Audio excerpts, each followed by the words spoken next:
Hello and welcome back to the Regional Championship 8 here in Sydney, Australia. I'm Jim Dowling, this is Lee Hong Nguyen. We're here to bring you the top 8 of this weekend's championship. We've got 8 players that have all qualified for the Pro Tour from their performance so far. Yep. And now we've got to find out which one of them we're sending to the World Championships. We're going to get down to the table pretty soon as we've got some players waiting for us. We've got some spicy matchups. I'm excited.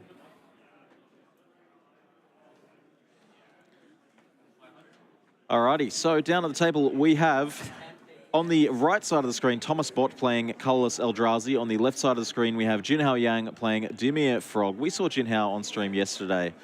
A very tempo-focused Frog build, playing the Oculuses, playing some Murktide Regents, really hoping to just keep the opponent off their game long enough to end the game. On the other hand, Thomas Bott, we didn't see his deck at all. Right, yeah. So Thomas, he's playing a spicy off-meta deck, you know. And Thomas is definitely doing something different to the rest of the meta. He's playing Glaring Fleshwrecker, he's playing Mox Opal, he's playing a lot of fun cards in his deck. I love it. Yeah, all the Eldrazi decks we saw yesterday were this red-green build with Utopia Sprawls, with Talismans. The Colours deck, I don't see any of that here. I see 2 islands in the mana base. What's going on here? Yeah, so Thomas Bott brought this crazy list, his invention in our little team here, we've been calling Browntown, and he's just been innovating and making this list where he's just like, I want to play the best cards. He's really built it against the Breach meta, right? And he's playing 4 Chalices in the main. Very exciting. Wow. And if I'm not mistaken, there's actually a second copy of this deck in the top 8. There is, yes. Another team member in the Browntown team. Colin is also playing the same list, and he's tweaked 1 or 2 cards, I think. Very cool. We'll be excited to see whether either or both of them make their way to the semi-final. Of course, we're going to be bringing you 1 quarterfinal game and both of the semi-final matches, and then the grand final, of course. Players are exchanging deck lists here. As always, this is a open deck list tournament here at the Regional Championships. And that means that you know what your opponent's playing. You know about these cards like Chalice of the Void, perhaps. Yeah, for sure. And Jinhao Yang here, someone playing another, it was featured yesterday in the match. He's playing a good old Demi Murktide Frog list. You know, he has all the powerful cards that Modern can bring. The Psychic Frog, Murktide, Oculus, Harboring in the main. He's Unearth. He's doing all the fun things you could see in a blue-black deck. And then the entire rest of the deck is just interactive pieces, right? Discard spells, counter spells, ways to just stop what your opponent's doing. Classic tempo, you know, kind of archetype where he's trying to throw out a threat, protect it, and just kill anything that's in the way. So we're off to the races here. Jinhao, being the 3rd seed, did have the choice of play or draw, has the elected to take the play and gone with a turn 1 Polluted Delta and pass. Tom Bott here with a turn 1 Mishra's Bauble. I think I can see a Urza's Saga in hand. I can't see much else there. Yeah, right. And the Bauble is actually really important. Playing a turn 1 Saga. Wow, he's very bold today. Turn 1 Saga being that he wants to get the Mox Opal online really fast. So it's kind of interesting that he wanted to replace the card with Mishra's Bauble. Normally, sometimes you would keep it, but I guess he's just trying to see what's coming up because Jinhao just played a land and pass. He's trying to figure out what is under the hood there.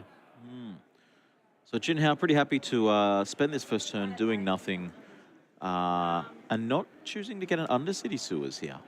Yeah, he's got a few cards like Thought Scour, and I think potentially he might do a Cling. We'll see what he does. Yeah, he's Consider, right. Okay. Consider makes sense. He's just sculpting his hand. And because he has cards like Unearth, where let's say he bins a Psychic Frog in the graveyard and he has an Unearth, then he's got a 1-mana Psychic Frog in play. Right, okay. So we do see there the Consider putting the Psychic Frog into the graveyard there. And a second land, I think I see a Spell Snare in hand and a second Frog in hand. So perhaps choosing not to take the second Frog, choosing to put the second one in the graveyard, didn't want to have 2 copies of it in hand. Yeah, right. Another fetch land here. We'll see what comes out. Yeah, I think, you know, Jinhao respecting being play and draw, you can never win the die roll, right? In this matchup, I think he was on the play. Correct. But you know, having Spell Snare, it's very strong in the modern meta lately. You know, if you're on the draw, you can still, there's a lot of powerful 2-mana spells that fly around in Modern, right? Yep. Because 1 mana obviously is too strong, but 2 mana, you can just hold up a spell there and react to anything the opponent plays. We do see here turn 2 Psychic Frog coming down. It's the name of the deck. It's a defining piece of this Modern metagame these days. Not just Modern. This card actually spills over into Legacy, into any Highlander formats. I'd be not surprised at all to see this card in Commander. Vintage as well. Yeah. Played it. I mean, it's short-lived in Legacy. It got snapped banned after it was topping too many results because of Reanimator and also having a frog that grows and draw cards was just way too strong. But Thomas Bott here, very heads-up play. So he played a turn 1 Saga, and then he's played a turn 2 Soul Land, a land that can tap for 2 mana, enabling him to make constructs every turn, uncounterable. So the fact that, he knows that there's counterspells on the other side, being able to, play out and activate to make a lot of creatures on board is definitely going to put a lot of pressure on Jin Hao. Yeah, if you're a deck that's leaning heavily on counterspells, like this frog deck is, I see Force of Negation, I see Counterspell, I see Spell Snare, plenty of options of counter magic. The Eldrazi deck really seems to have your number. It's filled with cast triggers. It's filled with Urza's Saga to make tokens without casting any spells. We do see the frog getting into the red zone, coming across. Drawing a card. And it looked like it was activated to discard an Abhorrent Oculus there. Yeah, that's actually a really, really popular synergistic thing that you do in this frog deck, where, there you go, you discard the Oculus. Oh, he's going to Kozilek's Command and exile the Oculus from the graveyard, the target. Wow. This is such a great heads-up play. It looked like Thomas was going to do a construct activation, but no, he did not. He was not able to play around a Kozilek's Command.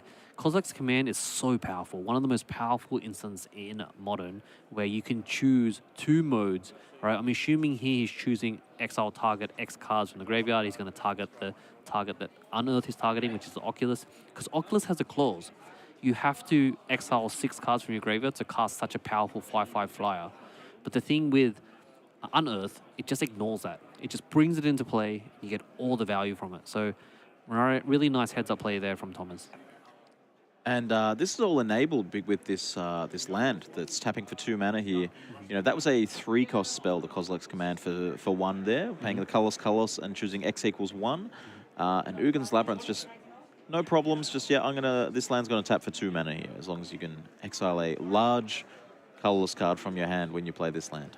Yeah, and Ugin's Labyrinth definitely added a different perspective onto Modern because there's not many 2-mana lands that come in untapped, right? But Ugin's Labyrinth says you have to exile a really big big mana spell that costs 7 or greater that is in colorless, and the Eldrazi deck can play these. They have really powerful lands that can enable that.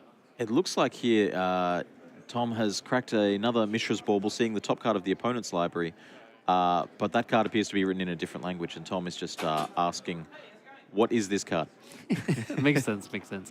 But if you're looking from Jin Hao's side, he's actually done a pretty fast setup. Like, his hand looked great. You play a turn 1 cantrip, put something in the graveyard, which you put a frog there, which is great. Turn 2 frog, and then turn 3, or maybe turn 2? Yeah, turn 3, sorry. He was able to discard a ideal target, Oculus, and then try to reanimate it with Unearth. I also think that on that turn 1 where he played the land and passed, I think he may have been holding up a spell snare there, just in case the Eldrazi deck had a 2-drop on turn 1. And of course, Thomas only had the Mishra's Bauble into the Urza's Saga, but it is possible, as we see with this other land in play, the Ugin's Labyrinth, that it's possible that Tom would have had a 2-drop on turn 1, and having the ability to spell snare it on your opponent's turn 1 is very cool.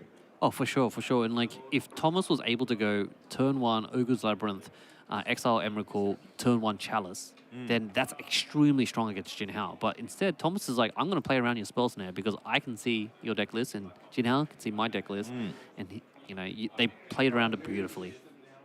And it looks like Jin Hao didn't play a 3rd land there on turn 3. I think we're going to see Jin Hao's deck's very happy to operate on 2 lands, maybe 3 lands.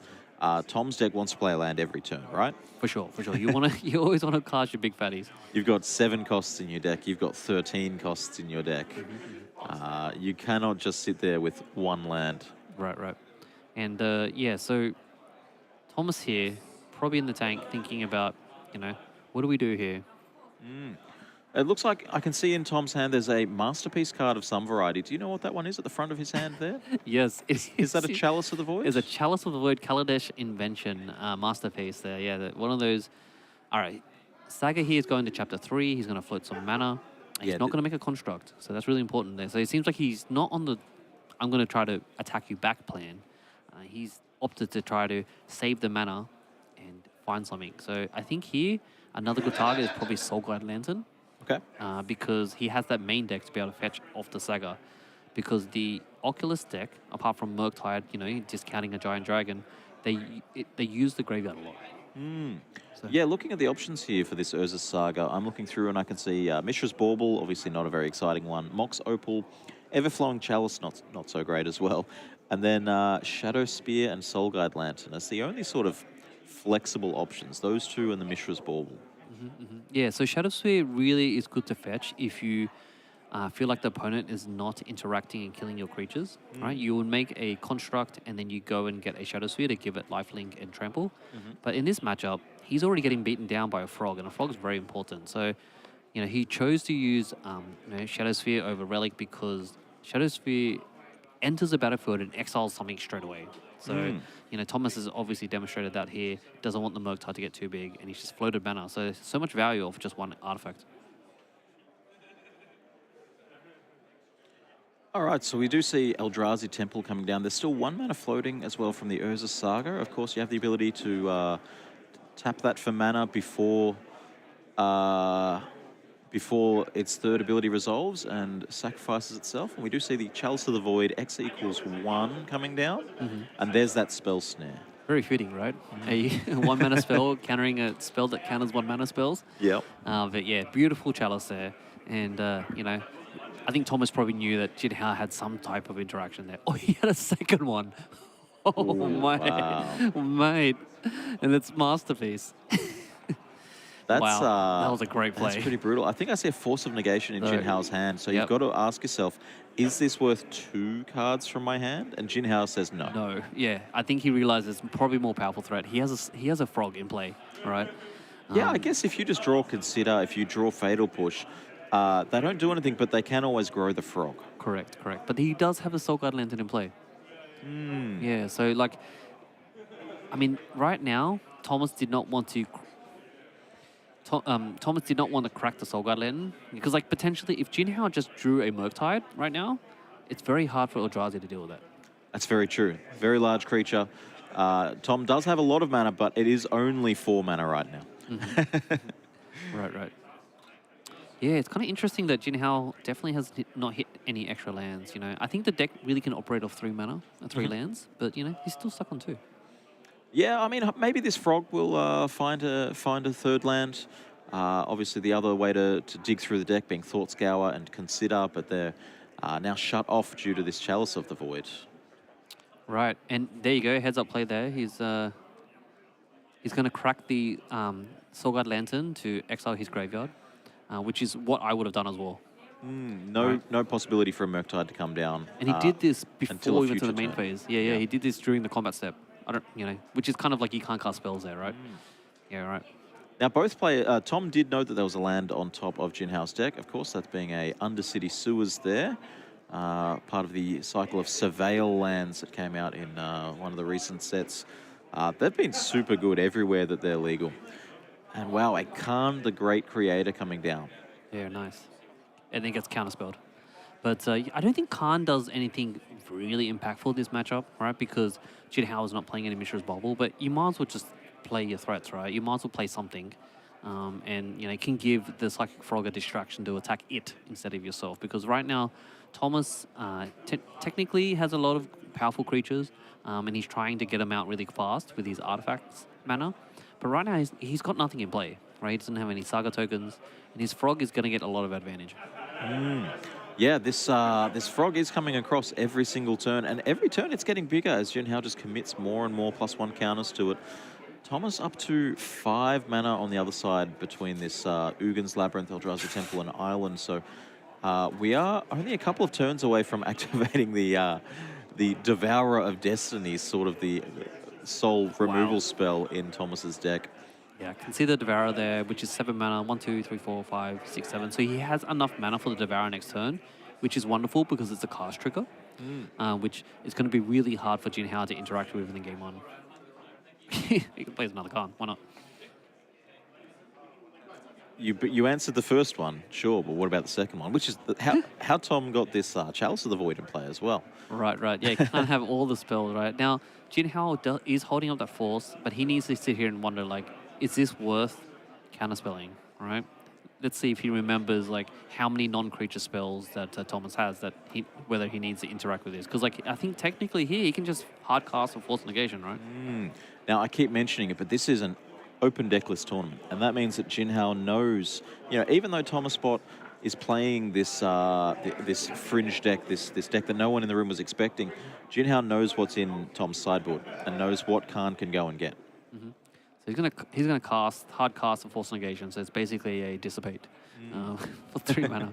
But yeah, I think Jin Hao is also worried about, like, how can Thomas turn around the game, because right now Tom House is on 11 life, and Jin Hao has a 4/5 frog. 4 in play, 3 in hand, so it could be an attack for as much as 7, but choosing not to commit to it. If I'm in Jin Hao's seat, I've got to start wondering, I only have 1 turn left before maybe this Emrakul comes down on the other side of the board. It's currently hiding in Ugin's Labyrinth, but if I look in the graveyard there, I can see a Planeswalker, an Artifact, an Instant, an Enchantment, and a land. Right. That means that Emrakul costs 8 mana.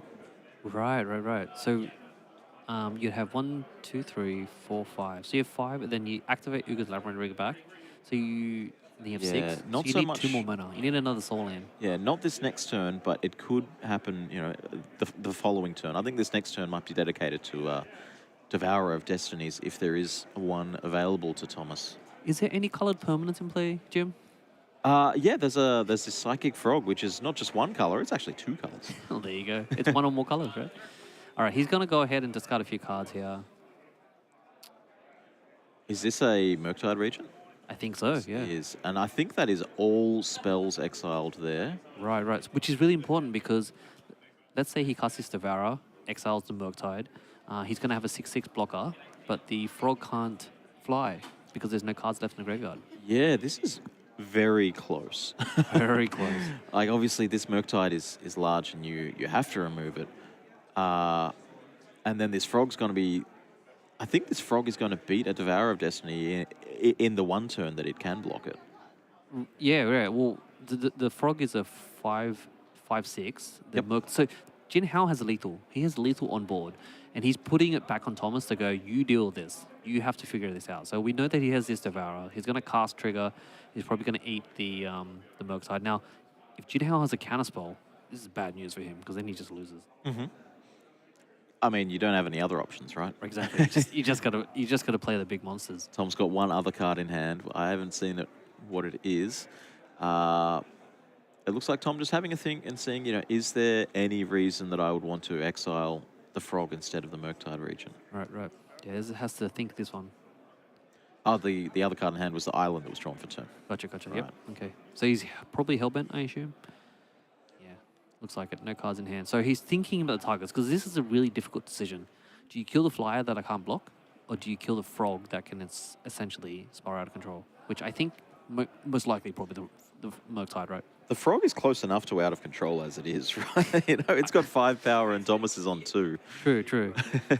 And these matches are untimed, so he can really think about this. But let's talk about scenarios here. He exiles the frog, then the Murktide kills him in 2 turns. Okay, so he at least has 2 turns. But if he exiles the Murktide and the Devourer resolves, then he can at least block the frog. Right. But only for 1 more turn, because Jin Hao has 1 card in hand now, will draw a 2nd for turn, and then the following turn would have a 3rd card to discard to the frog, and then activate the graveyard ability to exile to... Yep. Exile 3 cards from the graveyard to give the Psychic Frog flying. But no, you need 3 cards, right? It gets exiled, so... Yeah, so it wouldn't have been right? on this turn, it would have been on the following turn. Yeah, but how does it fly? You need 3 cards in graveyard, right? So he's got 2 cards now, and then on the following turn, he draw a 3rd one. Oh, yeah, right. The third one. Yeah, I forgot about that one. Tom, instead, choosing to exile the frog, taking the 6 from the Murktide region and saying, all right, what's on the top of the deck? Right, right. And I want to know what's on the top of the deck as well. But let's look at this Emrakul again. We've got 1, 2, 3, 4, 5, 6. He's technically got he can draw from the Mind Stone. Okay, so we're playing the Mox Opal. We've tapped the Mox Opal. We're playing a second Mox Opal here. Does Tom have the right mana here? For activating for the... For putting Emrakul back in his hand. I don't think so. And casting it. Because, like, okay, they're going to count types. I think the type is roughly about 5 or 6. And Emrakul's 13 mana, I believe. So that's like 7. So you got 1, 2, 3, 4, 5, 6. Yeah, I think he's short 1 mana.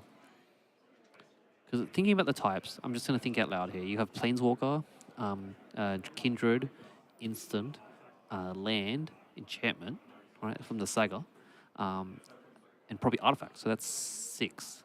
I don't think he has a creature in there yet. I don't think we've seen a creature out of Tom, other than this Devourer of Destiny. All right, so that's 6 types. So 13 minus 6 is 7. And he's got Temple and 2 islands and a Mind Stone and Mox. So, because he has to activate it, right? No, so, that is 7. Because he's got 4, one in the air right 6. now from the Mox Opal that's been tapped. If this second Oh, Mox Opal right, resolves... right. He can, yeah, he's got 1 mana floating. Right, it is 7. So he can technically activate the Ugin's Labyrinth then. So what we're discussing here is the Emrakul, the Promised End, currently hiding under that Ugin's Labyrinth, has the ability to jump back out of there into Tom's hand. Cost 13, minus some mana from cards in the graveyard. Yeah, he's floating 1 mana. There you go. Yeah, he's doing it. He actually, you're right. He can do it because the tempo taps for 2. And if Tom manages to cast this card, we're going to have a trigger from the cast. Doesn't matter if there's a counterspell. This trigger is going to happen, and that is going to give Tom control of Jinhao's next turn, and then give Jinhao an extra turn in exchange for that. Yeah, and you know, it's so good that Emrakul has protection from instants, so Jinhao can't kill this. Yep, no shoot the sheriff here today. No Doomblades. No Doomblades on the Emrakul at your end step, and then he can make the Murktide run into the Emrakul. Yeah, wow. Jinhao does, get the extra turn. It's not like Jinhao loses control of the next turn and then it's Tom's turn again. But it's all about how much damage can Tom do just controlling Jinhao's cards for 1 turn. Well, Emrakul and Devourer is already 13 plus 6. Yeah, I mean, Jinhao's got cards in hand, but what do they do? I see Counterspell and Spell Snare. So he is going to go for the Counterspell. Right. Remove the 13/13. He gets extra turn. You're right. So he's going to kill the Emrakul. That's true. So he counterspells that. Wow, what a lucky last card. So coming over for 6 with the Devourer of Destiny, passing turn to Jinhao, who is now controlled by Tom, as we see Tom reaching over the table, revealing Spell Snare, Fatal Push as the cards in hand. Yeah, I think this spells death. Unfortunately, none of those remove this Murktide region. It does not. Even if they did, they'd be countered by the Chalice of the Void. Yeah, he had to draw essentially a sink into this Dispute. Yep, and that Fatal Push should be in the graveyard instead of exile, but it's completely irrelevant there as the players, Jinhao gets the extra turn that he's owed, and handily attacks for at least 1 damage, taking lethal. I'm glad we got to see an Emrakul cast. Emrakul is such a sweet card. I've been playing this card since it came out, way back in, I want to say 2017. Earlier during I think it was round 7 of the Swisses, I saw Thomas cast an Emrakul against a red-green Eldrazi player, and then he made the opponent tack the World Breaker and the Sowing Markerspawn into his Thought Knot and Emrakul. They died, and then he activated the triggers to sack 2 lands from activating in the graveyard, and then he also used Karn and Coding to eat the other lands. Wow. So that was quite a showing with controlling someone's turn. It was quite hilarious. Well, let's take a look at the sideboards here. The players are consulting each other's deck list as well as their own here. It's important to make sure you know what you're working with and what you're working against. For Tom, let's have a look. We have 3 Thought Knots here, 2 Dismember, and then 11 cards that are targets for Karn. 10 cards that are targets for Karn. Do you board in Thought Knots here? Do you board in Dismember? So I'm not sure about Thought Knots here. I think Thought Knots here is generally for the combo matchups, right? Potentially you can try to steal a thing, but it just dies to like push, So I'd imagine, and Dismember's awkward against the frog because they just grow it in response, right? It is one for like 3 kind of, but then you grow in a frog. Yeah. I think the other cards that are really good is Graph Tigger's Cage because he knows that his opponent's playing a lot of Unearth and stuff. I think I read somewhere, and you're a judge, you'd know this. This Graph Tigger's Cage affects Oculus. Yes, it stops you manifesting cards from the top of your Yeah, library. you can't so manifest. you still look at the top 2 cards, put one of them in the graveyard, the other one tries to be manifested and stays on top of the library. Right. Which is kind of crazy, right? Yeah. I wonder if Thomas knows that. But yeah, Graph Tigger's Cage is great, and Needle, great for the frog. And I think that's pretty much it. Maybe Mystic Forge. But the risk with these is there's only 1 copy of them in the sideboard. If you do board them in, you lose the ability to search for them with Khan the Great Creator. Right, but I think the rule that I discussed with Reed Duke once when we had dinner, Yeah. he literally asked me this question, which is kind of hilarious. He goes, do you bring them in or do you leave them on the side? And he said, I said to him, sorry, because he asked me, because I love colorless. He goes, I said, if you can play them early, bring them in. But if you can play them late, leave them out. Okay. Well, let's look at the other side of the battlefield and see what we have in the sideboard here for Jinhao. I see 3 Consigned to Memory, 2 Engineered Explosives, 2 Thoughtseize, 2 Toxic Deluge perhaps, and 1 Harbinger of the Seas. Look, this Engineered Explosives, are you boarding it in for the Chalices? How much do the Chalice matter to you? I think you are bringing in Engineered. I mean, Consign is also a straight in. I love it. But yeah, Engineered, there's a really cheeky way you can get around Chalice of the Void of Engineered Explosives. Go ahead and explain that for me, Jim. Well, Chalice of the Void, it doesn't matter what you cast it on. If you pay X's 1, X's 2, once it's in play, it doesn't have those X's anymore. Those turn into the charge counters that are on it, but the mana value of that permanent then is 0. So unless that Chalice was cast for 0 with 0 charge counters on it, Engineered Explosives can always be cast for 0, enter with 0 counters, and destroy all of the non-land permanents that cost 0. Regardless of whether there's a Chalice on 1, 2, 3, 4, and 10 on the battlefield, you can clean them all up with an Engineered Explosives. Yeah, right. And it's kind of like a 2-mana way to deal with the Chalice of the Void, which is a really strong card in this matchup.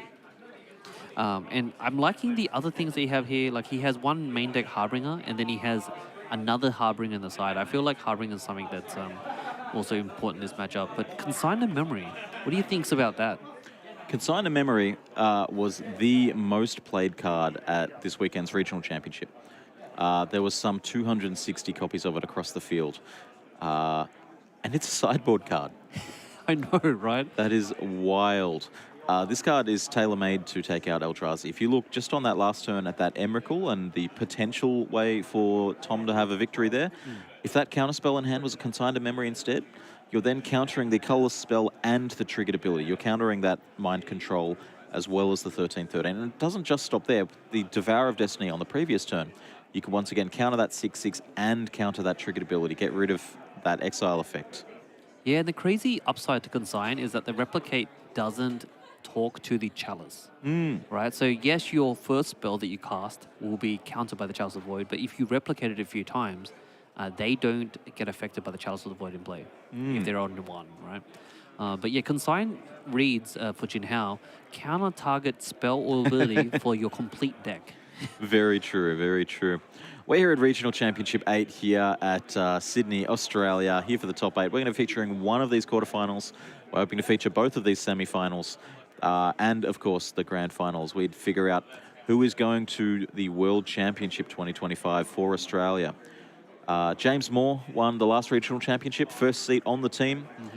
We've got 3 more seats. One of them will be assigned today. Fantastic, yeah. Now, James, it was a really good good time to see James winning. See him around a lot. But yeah, I'm excited. 2 of my team members, not my team members, our team members, they're in there, in Browntown, Thomas and Colin. But yeah, excited to see this matchup. It's with a little bit of diversity, which is nice. The Breach players, of course, undefeated. But yeah, well, at least it's not 8 team of Breaches. We'll touch on the top 8 metagame very shortly after this match. But there is, considering how much Breach there was in the overall room, there's only 2 of them in the top 8.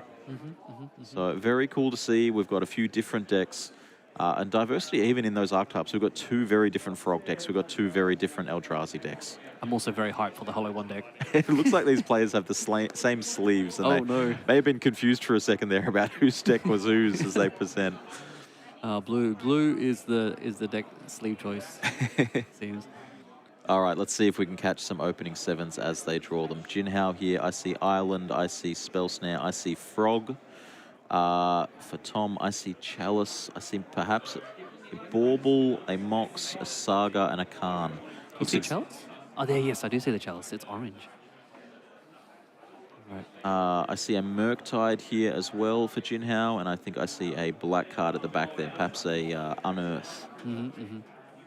Yeah, I noticed that Thomas hasn't seen any turn 0 Devour triggers, which is like really important in this matchup because you can sculpt your hand in your library. Oh wow, he has some fast mana. Let's see if he plays a Darksteel here for a turn 1 Chalice. He does. Oh wow, turn 1 Chalice. This is legacy. Ooh. So let's talk about game 3. Wow, and the giant dice. Okay.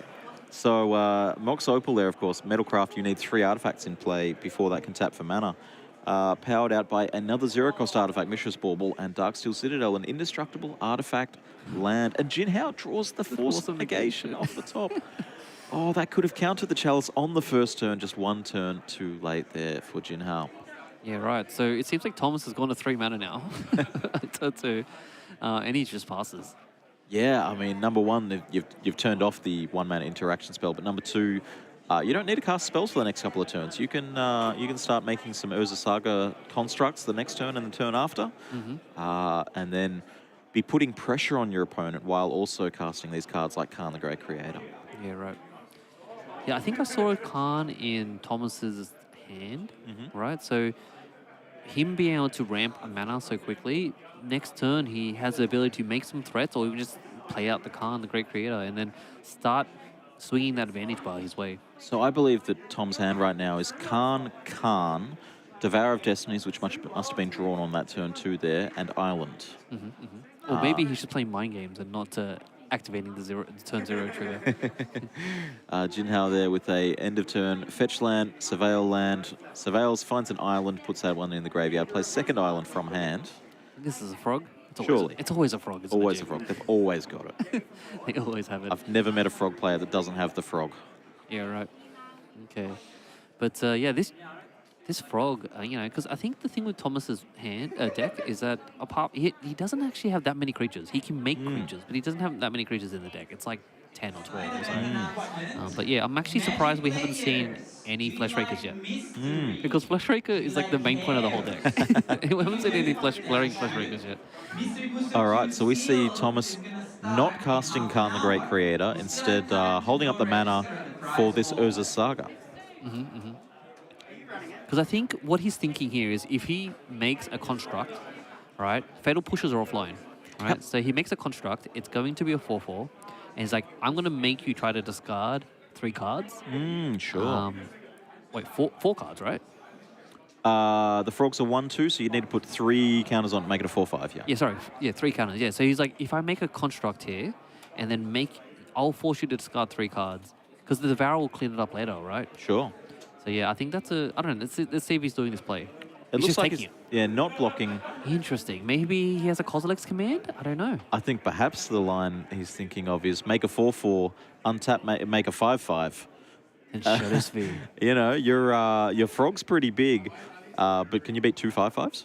Right, exactly. And grab a Shadow Sphere and just turn around the life swing. What is he still? Maybe he's still thinking. No, he took. Okay, he discarded a card. So I think we're thinking about priority of getting past here.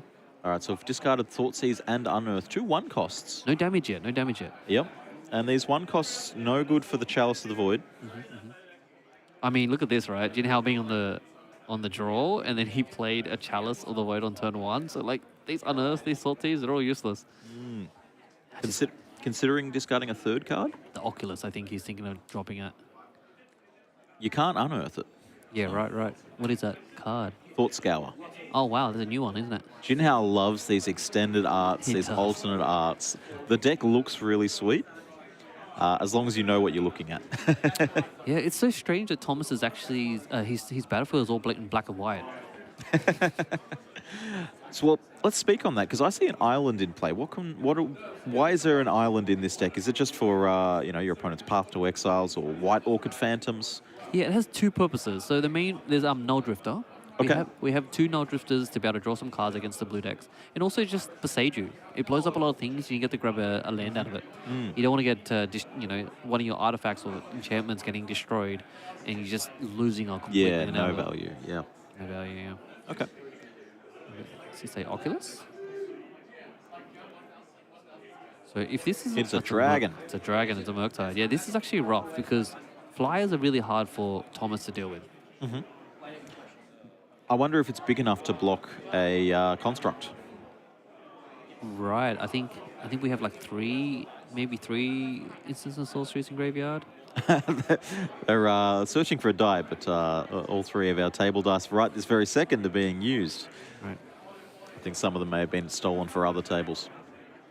And we see here Tom reaching for the construct token. Yeah, he's thinking of. Oh, he can swing the life totals by getting Shadow Sphere in play. Like once you make your construct here, it's a 5/5. So we're making a 4/4 here. Mm-hmm. So it depends if Tom decides to make another one on the during main phase 1 or in the draw step. That would be a 5/5, and then of course tutoring with the Saga for the Shadow Spear would make it a 6/6 +1 if you were to equip this Shadow Spear if you have enough mana. So this could be a 7/7 lifelink coming across. Yeah, right. And he's. I don't think the Murktide is a 6/6, right? Right now, Murktide's a 6/6, Frog's a 4/5. So there is, 10 power in play for Jinhao right now, as well as, I believe, only one card left in hand. Of course, 3 cards pitched to the Frog. Yeah, very heads-up play here from Thomas by tapping the Mox Oval, because if he doesn't have that second land to equip the Shadow Sphere, then he actually can... Oh, no, he needs to grab the Shadow Sphere, right. So he needs a land to be able to make a construct and equip it at the same time. Yeah, because I was thinking, like, he needs 2 mana to equip, right? I believe it's 2, right? Or is it 1? 2 to equip, yeah. It's 2 to equip, yep. Makes sense. Just like Jitte. So here we do see the construct being made in the end step, the construct being made in the upkeep or perhaps draw step. And now searching, what are we going to find? Unless something else was sideboarded in, it's got to be this Shadow Spear, right? It's either Shadow Sphere or, Soul Guide, but, like, I think you're just grabbing Shadow Sphere. Like, you have to swing this life total back, and he knows that Jinhao is playing the same plan that he played last game, which is tempo, a bunch of creatures. You notice Thomas is playing so smart at the moment that he's playing everything off... there you go, you got the land there. Everything off the... getting value off the Urza Saga. Not casting too many spells after the first Chalice, and then after that, it's just, I'm doing everything through my lands. Very interesting here, seeing Devour of Destinies put under the Ugin's Labyrinth. That does mean that it is unable to be cast next turn. True. Unless we somehow draw, 4 mana sources. Right. Looks like players are counting up damage here. I see 1, 2, 3, 4, 5, 6 artifacts, plus 1 from the Shadow Spear itself. This looks to be a 7/7 lifelink trample coming across here. So I know that this may not be relevant now, but obviously he's got some really big robots in play. But an alternative win con in this deck is to play Khan, Ensnaring Bridge, and then you kill them with Glaring Fleshraker. So it is a way. Because like Ensnaring Bridge is sometimes really hard to deal with, right? Yep. And you just ping them to death. But right here, and also here's a really cool tip. You can put the Shadow Sphere on the Glaring Fleshraker, and every time you cast a color spell, you gain a life and then lose a life. Wow. Because it has lifelink. We're getting all the secret tech here from the commentary desk. Lee, a big fan of the Glaring Fleshraker across all formats, I've heard.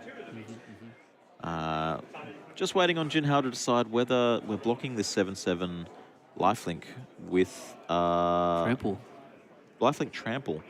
So I think what we might be considering here is block, discard my 2 cards in hand, exile them to the Frog, grow the Murktide. Right, but are you trading or is it just blocking then?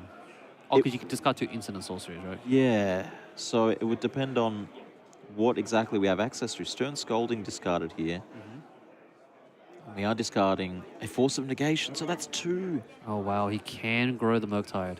Oh, we see here the interaction. Murktide Region, of course, grows from the instants and sorceries you exile as you cast it, To an 8/8. but also for any that are exiled from your graveyard in the future as well. Right. Wow. I mean, yeah, he gets to gain some life. You're right. But it is tough. Now the Murktide's even bigger. So we're now looking at an 8/8 Murktide, a 6/7 Frog. That's 14 power. Wow. That was a very heads-up play. Unfortunately, Thomas probably did not see that line. Do you think you would have attacked? I think I would have attacked, definitely. Otherwise, you're going to have the same thing happen. You know, this board will still exist, this 14 power flyers, but you won't have gained that 7 life. Your opponent can just jump the frog on their turn and use that flying on their turn for this. Yeah, right. I agree. And you potentially be looking at lethal there. Yeah, interesting thought that you said earlier where he put the Devourer under the land, right? Like, obviously he can get it back later, but it sort of delays the turn. Yeah, Welcome to round 3. I'm wondering what the out is here now. Is it, as you mentioned, Ensnaring Bridge? If we were to draw another 2-mana land of some variety, could we play this Khan, get an Ensnaring Bridge? We're seeing a block here from the construct. That construct is only a 5/5, smaller than the other one. The other one was 7/7. That was 6 artifacts and the Shadow Spear. This is just 5 artifacts and no equipment. Yeah, flying as a keyword is really rough for Eldrazi. I think right now he's on a little bit of a blocking duty. But yeah, playing Khan into bridge is very hard at the moment. Let's just say that. Eldrazi Temple, the play for turn. 2 mana left over after that. I think there's another Mox Opal in hand here. So I think there is exactly enough mana to go and find Oh, he can Khan bridge. Snaring Bridge. So maybe he knew that he was going to Khan bridge anyway. So you can see in his sideboard that he's taken out the Null Drifters because the Null Drifters aren't the greatest. You get some cards, but sometimes they just don't do its job. And here comes the second Mox Opal. Jinhao consulting the hand, but the Force of Negation that he had in hand was discarded to the frog in order to grow the dragon. Right. And there is the dreaded Ensnaring Bridge, one of my favorite cards in Magic. Let's stop everyone from playing Magic, right? So I see 1 card in Tom's hand. Yep. I think it's the second card, right? Yes. You could, in some universes, have a 1-power frog that attacks and then gets a pile of cards thrown at it after attacks. Of course, Ensnaring Bridge doesn't stop you dealing damage, just the attack. If you can get into the red zone, you can stay there. Right. At instant speed, discard some cards. Yeah. I mean, Jinhao technically still has it out. He can try to find a sync to bounce the bridge. But I think when Thomas has been able to untap here, he's going to probably minus and grab a Cityscape Leveler or something, right? He's got 1, 2, 3... Oh, no, first, yes, okay, this makes sense. He's going to get a Phyrexian Metamorph to probably copy the bridge, I assume. Oh, that's where blue also comes handy. Very cute. If you copy the bridge, you're reducing the outs down to either 2 Sink into Stupor or perhaps an Engineered Explosives. True. But you need 3 colors for Engineered. Ooh. He only has blue. He only has 2 colors. Right, you are. I've never considered that this is a 2-color deck and doesn't have the ability to put Engineered Explosives to 3. Yeah, right. Unless he has Power Conduit to put extra charge counters on it. But yeah, right now, this is what I would do as well. I would just copy the bridge and kill them with Fleshraker because, yeah, he needs a sync. That's pretty much it. But it's negated now with the bridge. And also, he bounces it. You just replay it. So looking through the list, there is 2 Sink into Stupor in Jinhao's deck. I don't think we've seen any. I don't think anywhere discarded to frogs or anything like that. The best... Oh, does he have Otawara? 1 Otawara as well. So there's 3 outs. 3 outs, and we need to find 2 of them. Now, the interesting thing here, though, is that... Oh, there's a frog, so he keeps entering his hand. The thing here is that he still has a Devourer under the thing, right? So once he gets enough mana, he's just going to flip it back and then exile one of the threats. Maybe probably the small frog. Which That's it, right? Is what he's doing here. Jinhao has to find 2 of these 3 outs before Thomas stabilizes the board with cards like Devourer of Destiny, with perhaps Emrakul, the Promised End. But also, his cantrips are all offline. You know, he can't consider, he can't thought scour. So, oh, there you go. There's a Devourer. So we're casting Devourer here, cast Trigger, targeting that frog. You know what we haven't seen out of Jin Hao in this game? We haven't seen any consign to memory. Right. Yeah, that's a good point. That would have been really impactful there, but he discarded his hand. All right, so the Khan ticking up here. Here we scoop it up. Yeah, Jin Hao deciding, no, it's not worth it. I don't have the time to find these outs. Let's go to game 3. Yeah, right. I mean, even though these matches are untimed, it's very nice, respectful for Jin Hao. They're just like, scoop it up, go to game 3. Yeah, like we're not playing timed rounds. We do have all of the time in the world here. Of course, the venue does close at some point. It doesn't close. We play Magic at Macca's. We can't be here until midnight, but, you know, there's no 50-minute timer. That said, Jin Hao doesn't want to exhaust the mental energy on a game where, you know, maybe Jin Hao had a 0.5% chance of winning that game. Yeah, maybe conversations were held and they're just like, I'll kill you with triggers. Yeah, it's worth conserving the mental energy here, spending that on game 3 and on potentially a top 4 match and potentially on a grand final match, rather than trying to eke out a 1 in a million shot of, you know, runner, sink and a stupor off the top, resolve them both, attack across for lethal. Right. And I always like to share to Magic players that are playing is that Magic is mostly about muscle memory. If you can remember all the, if you play your deck enough and you learn it and you can remember all the interactions with muscle memory, then it gives you more mental energy to be able to, you know, interact with your opponent and use your strategic problem solving energy on the more important things, right? So this is why I always recommend play what you know. Don't always try to gravitate to the best deck. We did see a lot of players yesterday playing Breach, but not playing it at its full capacity, you know? Yeah, right. So looking at sideboards here, we kind of spoke to it the last round, but yeah, you're right. We did not see any consigns from Jin Hao, but Jin Hao's going to be on the play now for game 3, which is really, really important because he was the highest seed here against Thomas. All right, so while the players are looking at their sideboarding, making some final touches for game 3, let's talk about the other matches in our top 8 bracket. We had Zen Takahashi versus Christopher Tong. That was Breach versus a Esper Frog list. We can see them on the screen here. And I do actually have word that Zen Miyagi Thorn has won that match. Then we see Nicholas Talbot versus Colin Harris.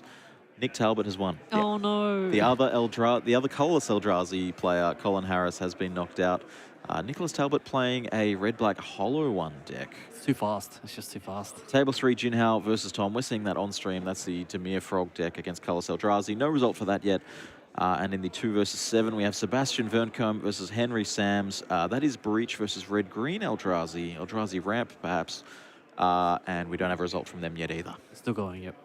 But we do know at least one of the semi-finals being Zen Miyagi Thorn versus Nicholas Talbot. That is Breach versus Hollow One. Yeah, that match was kind of like awkward for me because, you know, I love supporting the team members, but Nicholas is playing the coolest deck. It's just like I'm rolling dice. I'm going all in on it. Well, if you think that Nicholas's Hollow One deck is good, I've got great news for you because we're going to be able to see that in the semi-finals. Fantastic. Looks like players are just about finished their sideboarding here. Maybe Jin Hao making some final decisions. I wonder whether he did board in the Engineer Explosives. Yeah, I mean, it's an instruction that you have to learn, you have to know. But again, it only deals with the Chalice. It deals with the bridges. Unless, hey, he can make an extra color somehow magically. No, I'm not seeing any ways in the 75 of making a third color, unfortunately. So yeah, really not seeing the sideboard cards. Honestly, neither player saw their sideboard cards that game. Yeah, people just playing the decks. That was just another game 1. Yeah, right. And even that, I want to really see if Thomas can, show you the power of Glaring Freshtaker, because if it comes out unresolved, then it's great. Yeah, you keep talking about this card, but I haven't managed to see it on stream yet, unfortunately. It's got a lot of powerful words on it, but not a card that we've really seen pop off this weekend. If you want to sign up, you still have 15 minutes to go to the prize. It does a pretty good impression of spiraling out of control. Yeah, it's interesting as well because it's not a card that we see out of the red-green Eldrazi deck, which was A significantly larger portion of the metagame than this colorless deck. Yeah. I wish they had an alternative art for that card.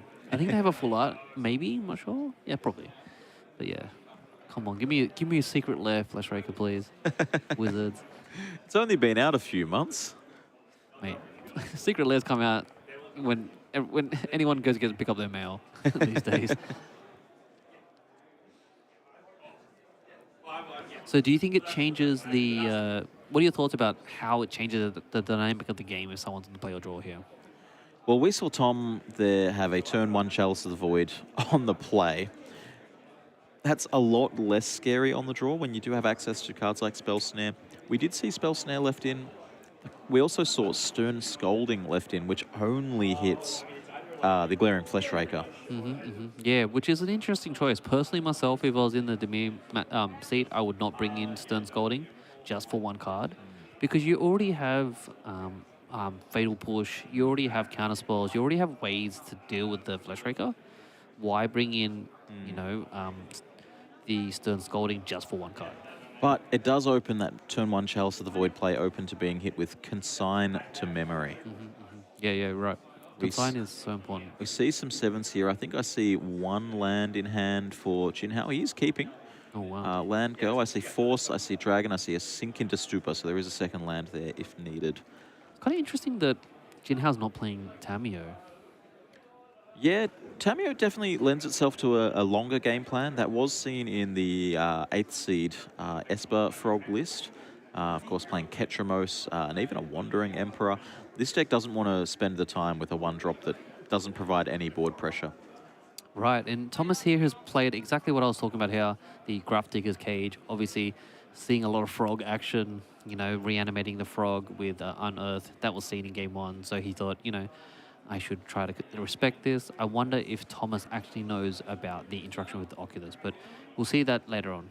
What I can tell you is that the judge team knows all about it. Exactly, yeah. The judges will know. And if anything goes wrong, we'll see the hand of the black-shirted team swoop in and fix up anything. Right, which is probably on the responsibility of Yang, right? Because he should know that the card stays there. Is that correct? Look, it is tough when there is these niche interactions. Sometimes neither player knows it. Yeah, exactly. Yeah, for sure. Is that a under city sewers?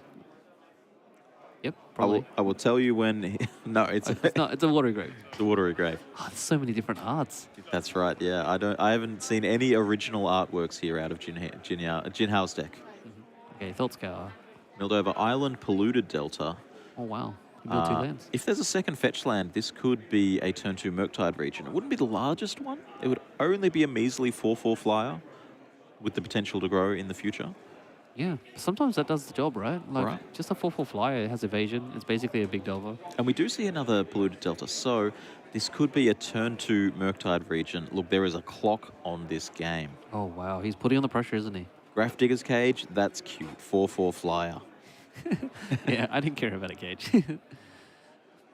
All right, I think, yeah, you're right. Ooh. Counting the delve. So, assuming nothing else changes, there is 5 turns left for each of these players. What does Thomas Bot need to do to get out of this? Of course, we've got Devourer of Destiny, but that's a 7-mana card.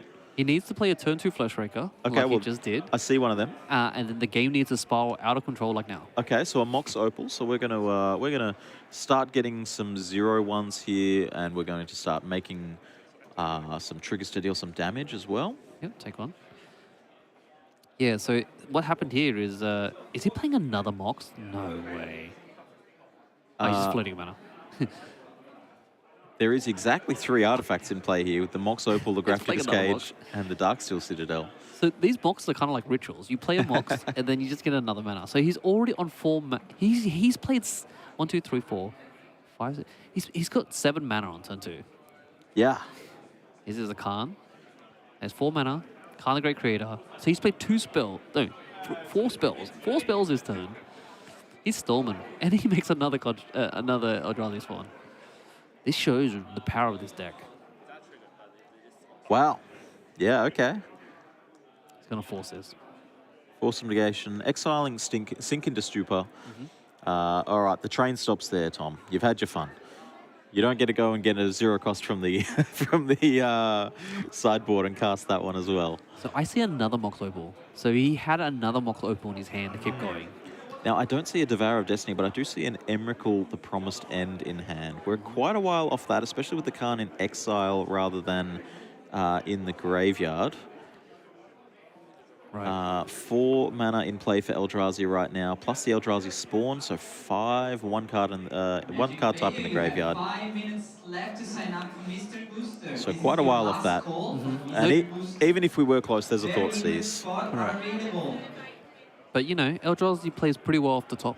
You know, whatever he takes here. Yeah, this is actually pretty wild that there's a real decision to be made here. You know, you've got a 0 cost spell that can be cast next turn and a 13 cost spell that can't be cast in the next few turns. Right. I think for And Jin it's, Hao, it's a real decision. I think you take the Emrakul here because like he's gonna be like, okay, you can cast another Mox, gets more mana. True, but you know, I'm trying to draw another counter spell by then. But Emrakul's hard. Does the Mox enable anything specific? We've got in play, we've got 1, 2, 3, 4, 5. So the Mox Opal does actually enable Devourer of Destiny off the top next turn. 1, 2, 3, 4, 5, 6, 7. It does. Wow, I didn't even count that yet. You're right. You're right. Jin Hao choosing to take the Emrakul, leaving Tom with just a second copy of a legendary artifact. Yep. Swinging in for the cheeky 2. He's on 9, by the way. Well, he did play the Soul Land, so he does have the Eldrazi Tome, but we know the other card is a Mox Opal, so it's unfortunate that he only drew the land for the turn. Okay, so we've got 7 mana in play this turn. 2 cards in the graveyard. Yeah, now the Mox Opal in hand feels a bit silly. Does Emrakul have flashback? No. Okay, thanks for clarifying. There is a creature with you know, the creature equivalent of flashback in the 75, the Cityscape Leveler, having Unearths, which is as close to flashback as you can get while having power and toughness. We see an end of turn fetch and a Surveil here. Having a think, and you've got to think, if I'm in Jin Hao's seat, I'm just trying to find a consigned to memory. I think if you can find a single consigned to memory, then this game is done and dusted, toast and ready for the semi-finals. Yeah, exactly, yeah. So for Thomas' side, if he can draw a Kozilek's return, Kozilek's command, it's going to do a lot of damage to Jin Hao because he's dangerously on 8. So what you do is you just X equals 1, 2, 3, 4, 5. X equals 5. They take 6 damage because the spell makes it. Sorry, X equals 6. Are you telling me that this spell is also a fireball? It's also it does everything. It also converts X into deal damage to your opponent that much? Yeah, it's pretty good. It has it's basically Splinter Twin. Every time you read this card, it has a new ability. It's Questing Beast. Yeah, it's like it has 6 or 7 modes, right? Okay, so Jin Hao does decide to leave this surveilled card on the top here. I see 2 lands in hand and whatever was surveilled there. Coming across for 4 with the Murktide region. Tom does have to be worried about this Murktide region growing from perhaps a second Murktide or a Frog. We see a Polluted Delta. It's a Dismember. Okay. Paying the full cost. Okay, and that was, I believe that was the card Agonized over for the Surveil there. What do you think about that? Is that the right play for it? Are you supposed to save it for a Devourer of Destiny? No, Devourer can't. You can't kill the Devourer because Devourer is the 6/6. You're supposed to save it for a Construct token. Maybe. Oh yeah. I mean, Saga is kind of awkward because yeah, he can get a Shadow Sphere to gain some life back, but it's a few turns away, right? This Murktide kills in 3 turns. Well, let's look at it, okay? If we pass turn here, Jin Hao untaps. Let's say that no player casts any spells. Jin Hao attacks for 4, Tom goes to 8. Pass to Tom. Tom puts a second counter on, gets the ability to make a construct, passes back. Jin Hao attacks him to 4, Tom gets to make a token, untap, make a token, put a Shadow Spear on it, while still alive on 4 health. True. So he's not dead, correct. And but that's assuming that nothing happens. yeah. Everyone just has silence. Yeah. But yeah, this is getting dangerously close for Thomas Bot here. 8 plays 7. Oh, he just drew it. Okay, he just played a land. He still has spells in his hand. But yeah, this is, in a way, it's kind of good because Thomas at least has a line. That looks like a Chalice off the top here for Tom. Yep, he can still play a Chalice for 1, and because that can protect the construct, right, from Fatal Push. And here we do see it. We'll see a Masterpiece, Invention, Kaladesh, Chalice for 1, which is actually mine. Wow. Yep. Oh, okay. And it resolves. You know what? That Surveil land actually put a Ottawara into the graveyard. Interesting. I understand looking at that and thinking, nah, I don't need another land. But what about an unsummon? An uncounterable bouncer construct, bouncer, whatever you want to. Maybe he has a sink in his hand. He's just too confident. Jin Hao's playing very intelligently by hiding his hand so the casters can't see. End of turn. End of turn, make a construct. Draw for turn, trigger Urza Saga in my main phase. I think you just go for the line here, right? You just make another construct. The exact same thing you did last game? Yeah, and make a construct and then go and get the Shadow Sphere. So how big are these constructs? Mox, Construct, Chalice, Grafdigger's Cage, Citadel, Shadow Spear, 7 artifacts. If it's equipped, then there'll be +1 from that. So this could be an 8/8 trample lifelink coming across. 6 artifacts. Oh, 7, yeah, because of the Shadow Sphere. Yeah, yeah, it would be 7 artifacts, but it becomes an 8/8. Yeah, you're right. I didn't account the extra fetch target. And that's actually just lethal. Shadow Spear or not. You're right. This is an 8/8, and Jin Hao's on 7. He's counting afterwards.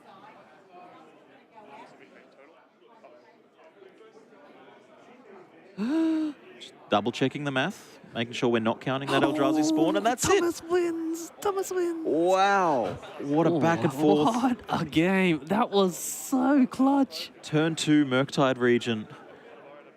Not good enough. Like I said, like he had an avenue, which you predicted already. But yeah, I mean, I think Jin Hao did the right thing. Well, let's discuss it more in the booth here.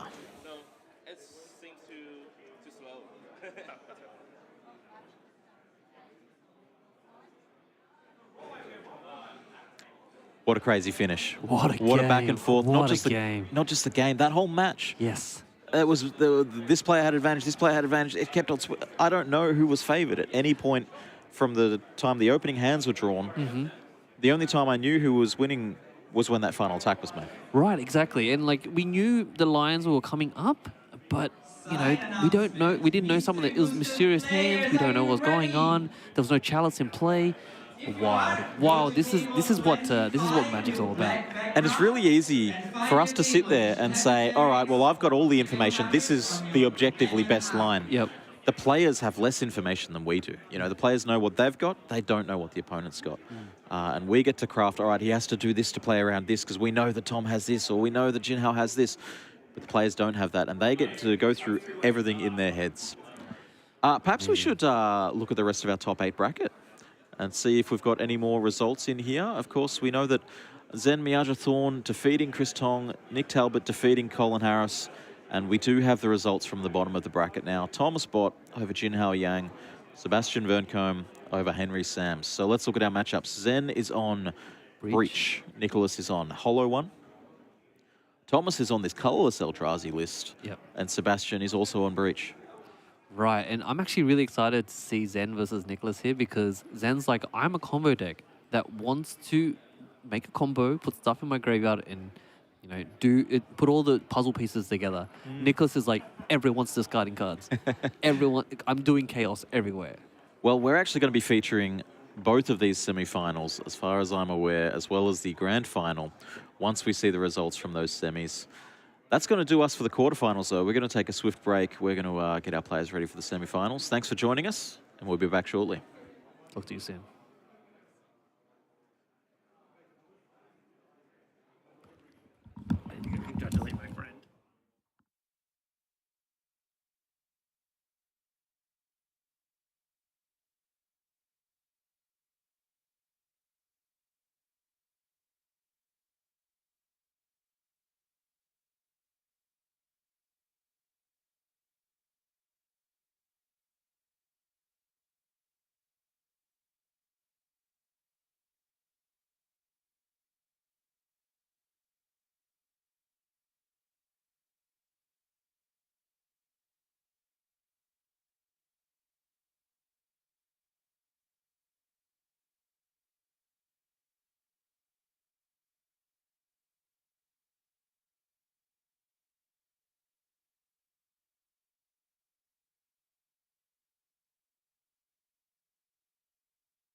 Welcome back to Regional Championship 8 here at Sydney, Australia.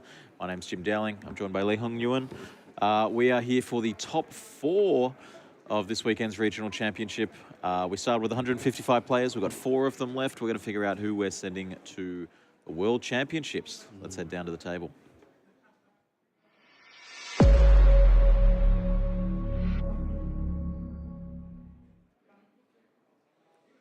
Alrighty, we have on the right, Zen Miyagi Thorn. On the left, Nicholas Talbot. Nicholas Talbot is playing Hollow One today, and we're versing Grinding Breach, which I have not seen this matchup done in person yet. Like, we get to feature this really cool matchup. But if you like rolling dice, you're in for a treat today. Look, we did see round 1, we had the Hollow One deck featured. That was playing against Blue-Black Mill at the time. This is going to be a very different matchup, I feel. The Hollow One deck looking to get out early, put a Marauding Mako onto the board perhaps, and then start running these cards like Burning Inquiry to mess with the opponent's hand as well as just grow that shark. And of course, follow it up with some Hollow Ones, Vengevines maybe out of the graveyard.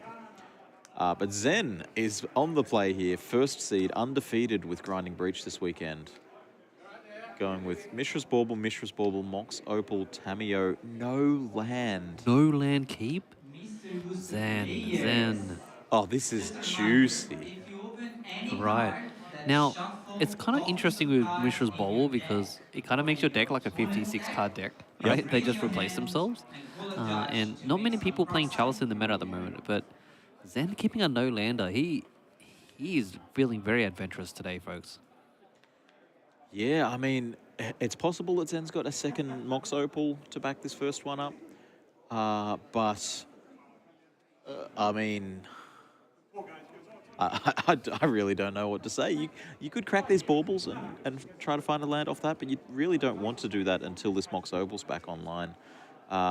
If this Tamiyo got to attack and make a clue, then I guess there's more in that. But we do see here Nick cracking fetch land, grabbing a Blood Crypt, and going with a Fatal Push. Let's get that Tamiyo off the battlefield. Let's make it hard for you to keep Metalcraft. 100%. And that Tamiyo is just one of the most powerful cards in Modern, especially if you're left unchecked. So that was 100% the right play to do. And Nicholas here, he doesn't care about his... Oh, you're right, another Mox. He doesn't care about his life. He's just like, you're going to take forever to try to kill me in life total, so I'm just going to fetch shock and kill anything on sight. Mox Opal was banned just a few weeks ago. Unbanned. It was on the ban list a few weeks ago, and now we're just seeing multiple copies of it in single games across our quarterfinal and into our semi-final as well. You're right, the second Mox Opal played for a Malevolent Rumble, revealing 3 lands in another Rumble. Surprisingly, in Modern Horizons 3, we got this mythic common here, Rumble, but we also got the addition of Meltdown. We have not seen that many Meltdowns in the deck list today at the RC8 in Sydney. So, okay, he's found the land, probably off the Rumble, I assume, and then he's playing at Emery. So Emery milling over Preordain, Rumble, Breach, Urza's Saga. So that's 3 Rumbles in the graveyard now, but notably only 1 artifact in the graveyard for that Emery, being that Mox Opal. We could, of course, put a Mishra's Bauble there at any time if we want to. Well, technically, I think, is Zen hellbent? I'm not sure if he's left with no cards in his hand, but he technically can do the line of sacking the Mishra's Bauble and getting a lot of value off Emery, right? Just drawing 2 cards a turn, using that interaction there. It looks like he had 1 more in hand, being the Soul Guide Lantern, which is just played out as well, and taking out this Fatal Push from the graveyard. What's the relevance of that? Is there anything in the Hollow One deck that would care about this Fatal Push being in the graveyard? Zero. Right. But I think Soul Guard Lantern, having it in the opener, and with this being open deck list, it's really important because he knows that if he's trying to get Hollow Ones in play, if he's doing any graveyard shenanigans, the Soul Guard Lantern can just take care of that and blanket for 2 turns. Sure. We see a Lightning Bolt here on turn 2, taking out that Emery as well. Let's just leave your opponent here with no resources. Maybe, again, trying to convince Zen to crack these Mishra's Baubles, and we see a main deck Nihil Spellbomb out of Nicholas's deck. Right, and it's kind of funny, right? And I was only just kidding about the Soul Guide earlier, but yeah, there is so much graveyard relevance in Modern now that people are playing Soul Guide. They're playing Spellbomb in the main just to deal with such the powerful effects and strategies that people are using the graveyard for. Like you said earlier, the graveyard is essentially your second hand. Definitely. I don't know what was seen there off the Mishra's Bauble, but Zen now up to 2 cards in hand. I see an Urza's Saga. That's a good way to recover from, you know, sort of going all in on this graveyard and then getting it blown up by a spell bomb. Saga can single-handedly sort of provide its own game plan, but we also see a grinding station. Yeah, so it was really important here that Nicholas was able to get rid of the Emry, because Emry just left unchecked occurs so much value, especially with the Mishra's Bubble. So it was very timely that Nicholas was able to have the Lightning Bolt ready to kill the Emry before it could activate. But yeah, both players have graveyard interaction and hate for each other's opponent. But the thing in here is that Zen has developed his graveyard way more than Nicholas. So I wonder here, is Nicholas going to get any threats in play? Because that's kind of what he wants, right? Well, that's the thing, right? All we've seen from Nick so far is remove your creature, remove your creature, remove your graveyard. We haven't seen anything from Nick that can actually progress his own game plan. Now, the interesting thing is we can see his hand sometimes, and we know he has Goif in his hand. He has a Neither Goif in his hand. So it's interesting, but he's playing a very reactive plan. And here we see an Bowmaster. upkeep Bowmasters because there's a Mishra's Bauble trigger on the stack. Wonderful. Very smart, Nicholas. That's cute. That's the strangest timing for a Bowmaster that I've seen in a long time. So drawing off that Bauble, and then one, and the Bowmasters, and we're going to grow the Orc army a little bit as well. Right. So once again, 2 cards in hand here for Zen. Normally you'd be like, all right, let's find a breach and let's go to the races. But in this scenario, I don't think a breach would be good enough in the face of the Nihil Spellbomb. Right, right. And also, just if I don't, do they draw them many cards from their combo? They don't, right? They just mill. I think, does the Bowmaster affect the breach player here with what is in play? No. It would affect you if you were looking to cash in this Soul Guide Lantern, or perhaps if you needed to value out. You know, you could play these Mishra's Bauble from the graveyard for value, and the Bowmasters would limit your ability to do that. But I think, you know, if there was a breach here, there wouldn't be going for value. You would just be going for the kill, especially with this Spellbomb now removed. Yeah, so it seems like Nicholas has decided to just, you know, I have an unchecked Bowmaster in play. I'm going to put 3 damage every turn. I'm going to just cash in this Spell Bomb before you do any more shenanigans. Because normally people will wait. They'll wait until they try to go off, and then you nuke it. But I wonder, Nicholas is just like, I want to draw a card and put on the pressure. Because I think he knows that if a breach gets played, maybe he can deal with it. I'm not sure. I think what you say there about drawing the card and, you know, find some pressure to put on the board is exactly it. A breach off the top there for Zen may have constituted lethal even through the spell bomb by way of play the breach. As soon as it resolves, I have priority again. I'm going to recast the second breach from my graveyard. Gotcha, gotcha. Also, Zen also has the line here where he can make a construct token and start, you know, putting on pressure to Nicholas as well. So I guess he can't be chipping in for 3 damage every turn because the construct will just do something. Well, the good news is it's no longer just 3 for turn. This Burning Inquiry will cause both players to draw 3 cards and discard 3 cards. And if you've got no cards in hand, you still have to go through the process of drawing the cards. And it's quite a synergy with Bowmaster, right? That's right. If you're drawing cards when you're not supposed to be drawing cards, this Orcish Bowmaster is gonna get you. Thank you, Lord of the Rings. So here we see it. Very cool on turn 1 to sort of disrupt your opponent's keep. Very cool if you have cards that want to be discarded as well. And also absolutely fine with its synergy with Bowmaster. Right. Let's see here, randomly determining which cards are discarded from Nicholas's hand. Much easier process for Zen. Zen had 0 cards in hand, so drew 3 cards and discarded those 3 cards. Yeah, and that should grow the Bowmaster, making that token a really big creature. Cool synergy though, because since Bowmaster has flash, you could just end step and then do it, and then it's handy dandy. All right, so that should put Zen down here to, I believe, 14 plus an attack with this Bowmaster and this army. I wouldn't attack with the Bowmaster because you just get it blocked by the the construct on the other side. Yeah, Sure, you like, don't want to make that right. And also he can block and like sack it to the grinding station. All right, the players have clarified the life total, so there is 13, and an attack for 5 with this army is the army. Oh, would it come across It would trade. Again in the face of Urza's Saga? Yeah.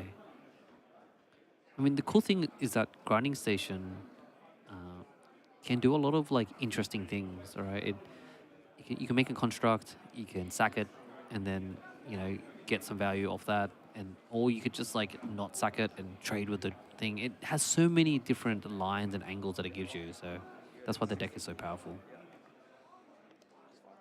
We haven't seen any Vengevines on Nicholas' side though yet. Well, that may be because they're not in the deck. That makes sense. Nick choosing to play Nethergoyf instead. Right. That's probably why. Makes sense. Oh, white-bordered mountain. Fantastic, Nicholas. Wow, Nick forgot to bring mountains, went straight to the draft basic land box, and found the crustiest white-bordered land that he could find. Although the artwork's nice. It's a nice-looking mountain. It looks good.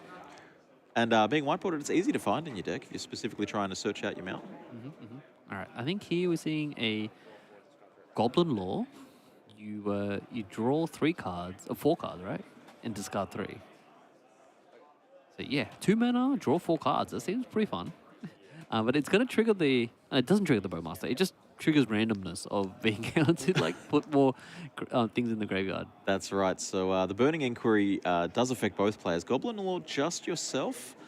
So again, you're really wanting synergies that involve discard cards, or cards that want to be in your graveyard, or cards that want you to discard cards.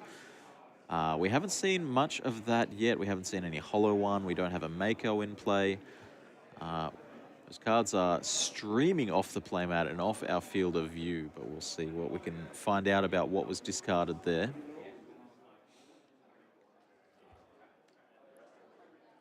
So how much CMC do you have? In the other Friday I got And Nick reorganizing the graveyard here, perhaps checking the size of Nethergoyf or something along those lines. Well, yeah, I mean, Nethergoyf has Escape, doesn't it? Yeah, I do see a Nethergoyf in the graveyard there. Finally, something that cares about being in the graveyard, wants to be in the graveyard, wants to see a pile of other cards in the graveyard. Yeah, for sure. And also, because it has a lot of Delirium synergies in Nicholas's deck. He has Fear of Missing Out, he has Detective's Phoenix, Nethergoyf. So there is a lot of graveyard calculations that Nicholas has to be doing every turn. And let's talk about the timings here, right? There's a Nethergoyf in a graveyard, and Zen hasn't cracked this Soul Guide Lantern. Why could that be? Well, the Goblin Law resolved. Some cards were discarded, put into the graveyard, and that's the first moment that the Nethergoyf's in the graveyard. And Nick has priority. Nick has the ability to act before Zen gets to respond. Which is a wonderful rules thing. If you're playing a bit of competitive Magic, you can learn about, just like how earlier some of the Breach players were able to play a Breach, it resolves. I have priority, I can cast my second Breach in the graveyard. And you essentially have first opportunity to do something before your opponent tries to do something. That said, I believe the escape cost for the Nethergoyf may be too high here to be paid, if I'm not mistaken. 3 mana. Hi, Nicholas. Hello. Yes, of course, being a 3 mana as well as the exiling cards from your graveyard. Yeah, right. Looks like the players are discussing something rules-wise at the moment, so perhaps we'll... oh, they're back at the table. I do love this interesting card that Nicholas has, which I guess a lot of people are playing it, but Mount Doom is a very flavorful card that has been printed recently in the Lord of the Rings set. Is that what you have me at?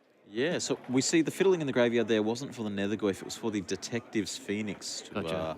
Give a creature flying. give this Orc army flying. And I tell you what, we were talking about whether the construct should block and get involved. Doesn't matter. It doesn't have the option to. Because this orc is flying in the air. Zen down to 6, end of turn, making a construct. As we see there, you mentioned this Mount Doom. Yeah, I mean, it hurts you when you use it, but you can give a legendary artifact. You can sacrifice a legendary artifact and give 2 creatures and try to destroy one. But yeah, it's a card that I don't see that often, but it's kind of funny because it can also kill people by activating, which is kind of cool. Very cool flavor. All right, so Zen untaps, draws, wheels up this Urza Saga, makes a second construct on the way out. Is going to have to find a way to answer this Orc army. You know, you can have these constructs, they're fine, but your opponent's on 16, your opponent has a blocker, as well as a big flying creature. There you go. Aether Spellbomb, and a really, really good card to bounce this token.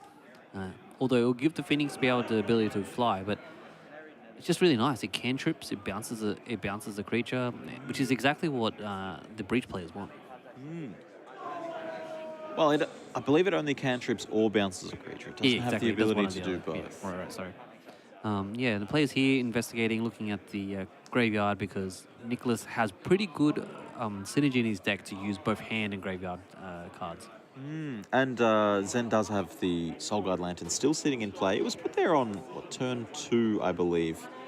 But Zen has held steadfast. He hasn't activated that. Cashed it in for a card or the graveyard.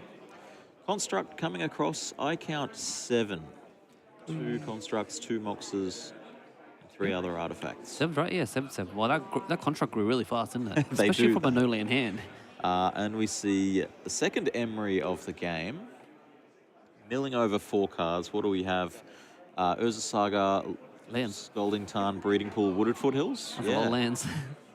We have to remember that this game started with Zen keeping a 0-land hand. Right. I actually find the synergy here quite funny because, yes, he tapped the Mox Opal to cast the Emery, and the Mox Amber wasn't able to be tapped because there was no legendary creature or planeswalker in play. But because now the Emery's in play, he can now use the Aether Spellbomb to bounce using the Mox Amber mana. True, yeah. Tapped all of the blue sources and then got an extra blue source after all is said and done. A really nice heads-up play there. And Zen, this is not Zen's first tournament. Zen knows that, say, if there was a removal spell pointed at the Emery, that, hey, we need to get this Mox Amber running. We won't see anyone making that sort of mistake. Jim, I thought this Breach deck was a combo deck. Why do I see so many creatures attacking? The only creatures that really attack from this Breach deck are these constructs and Tamio. Tamio, right. You know, either no damage or all of the damage. Yeah, these cards, I'm sounding like an old man right now, but these cards, they all have lots of text on them these days. Well, I mean, some of them... Aether Spellbomb is from 2003, I believe you'll find. 22 years old. Original Mirrodin set. Oh yeah, I wasn't born yet. What? I'm just kidding. There is players in the room. There was some players that had trouble getting into this venue because they're underage. They had to have a guardian, right? Younger than, say, the Zendikar set, for example. As this Arid Mesa being sacrificed. Right. When was your standard? I started playing around the first Innistrad. Okay. Yeah. Same. A second white-bordered mountain here. Nick really going for the ease of searching them out with the fetch lands. If that's the most common land you're searching for, then remove some monotony from it. I'm surprised Nicholas doesn't have the red sleeves for the red deck. Yeah, he's got the yellow sleeves. Oh, he's got another Burning Inquiry in his hand. Another Burning Inquiry in hand. I can't say what the second card is there. To be honest, if this Burning Inquiry is cast, then that second card is probably not going to be the same one in a minute's time. Cool little synergy if, the second card was a Bowmaster. You can just, Bowmaster and Burning Inquiry. And then just, make people take 6. That's kind of wild. Now, the interesting fact here is Nicholas, I'm assuming the reason he doesn't want to cast Burning Inquiry is he doesn't want to, as another Texas Phoenix, he doesn't want to power the Emery even more, right? So Detective's Phoenix, you know, great to bestow on a creature, give that creature flying. It also can just get in on its own with its own flying. It has haste. It's not a typical Phoenix that is forced to attack, I believe, but it has flying and haste. Yeah, Flying Haste, we see it there, has the ability to come back from the graveyard, not as its own creature, but attached to a creature, and it'll rise from the ashes of that Orc army. So what are your thoughts here about casting Bunukuru now and powering the Emery even more, right? Because technically an Emery can recast this bubble once Zen untaps, but, you know, what do you think it's doing? Apart from taking 3 damage, I guess we'll put him on 1 and turn off all the fetches, I guess? Yeah, I don't think... It might be a good line. Because it stops his fetches, I guess, but I don't know, like, what are we doing here? There's no breach in his hand. It also turns off any preordain. Using it to right. kill the Emery. He's just killing it, yeah, that makes sense. It also would have had the ability to turn off preordains or considers out of Zen's deck. True. If he had put him on a 1, yeah. Yeah. But yeah, I think killing the Emery is kind of important as well. It is a synergistic combo deck. Nicholas is on 8. He has lethal in the air because they're flying, and constructs robots can't fly. Not unless you attach a Phoenix to them, of course. That's true. Yeah. But we won't be seeing that one in this matchup. So I guess Zen could attack with both, see if he doesn't block for some bizarre reason. Nicholas could just chomp, and then attack with the Phoenix and win. It's always worth going for the attack, because sometimes your opponent will just miscalculate something, maybe block 1 and not both, and leave themselves open to a lightning bolt or something like that. You know, it's always worth, even if it's just a 1% line for your opponent to make the mistake, that's higher than the 0% line of not attacking and just being dead on board. Yeah, I've always learned in competitive Magic is you always put the ball in their court. You always put the decision on your opponent to make the mistake. Because like even though it was pretty obvious, they might change their mind and do something else. I've seen it happen. I've seen, you know, my only out here is that my opponent doesn't think and doesn't block. And then the opponent doesn't block, and then you win. Who would have thought? Alrighty, you're right. And does Zen play Lightning Bolt? Zen plays 1 lightning bolt in the main.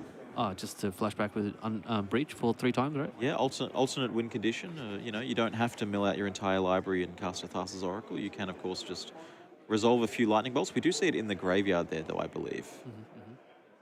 So certainly not going to be in hand. And it all harkens back. Open deck lists. Nick knows there's only 1 lightning bolt. Right. There is actually a lot of one-offs in his list here. I'm seeing a lot of even lands. There's a lot of one-offs. I Well, guess, that's the thing, right? If you're milling through your entire library and gaining access to it as you combo off, as we'll hopefully see in one of these games, so that what I'm discussing makes sense here, you only need 1 copy of these cards. You don't need to have 4 of them.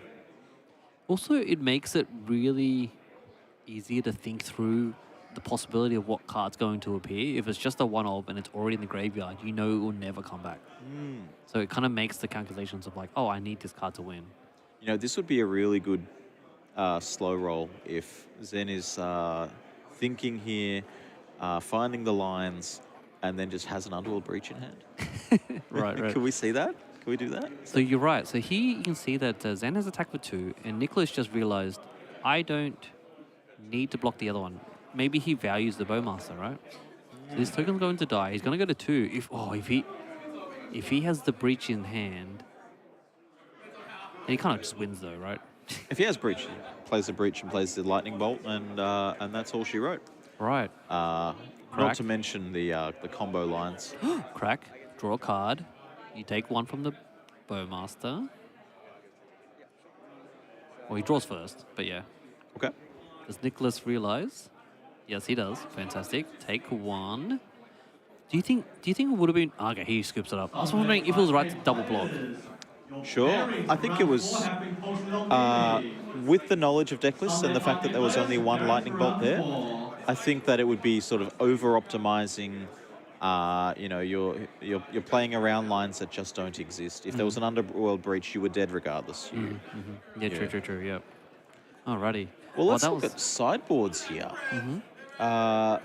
Zen losing game one there has options in the sideboard. We could be looking at Flame of Anor. We could be looking at Nature's Claim, which we'll come back to.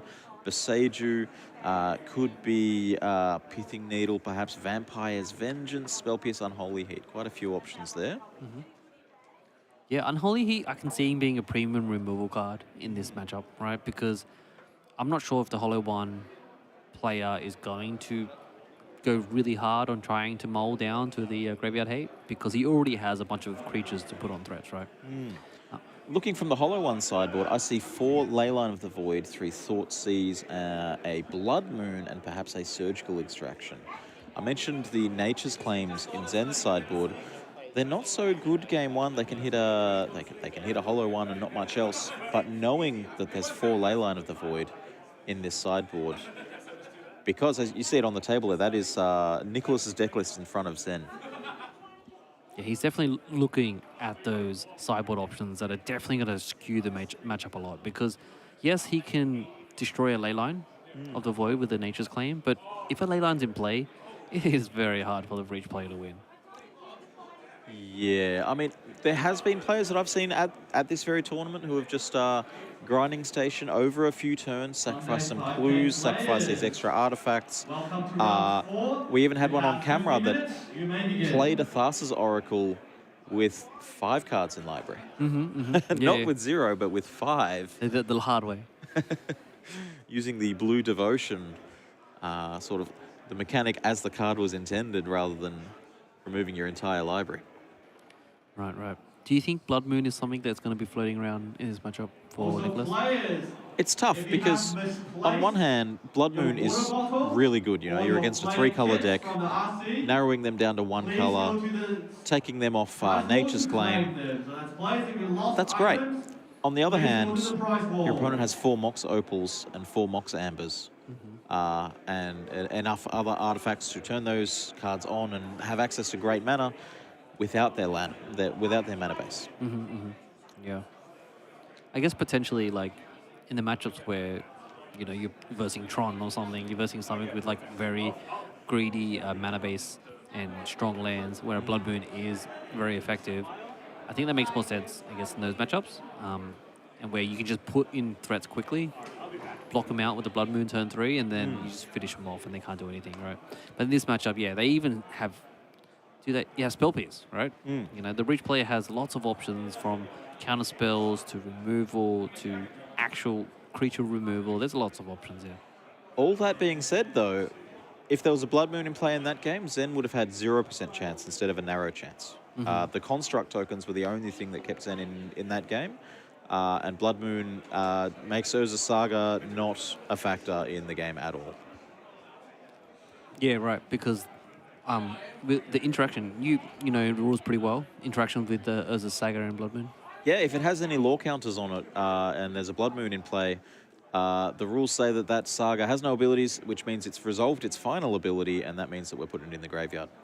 Just dies instantly, whether it's in play or you play it.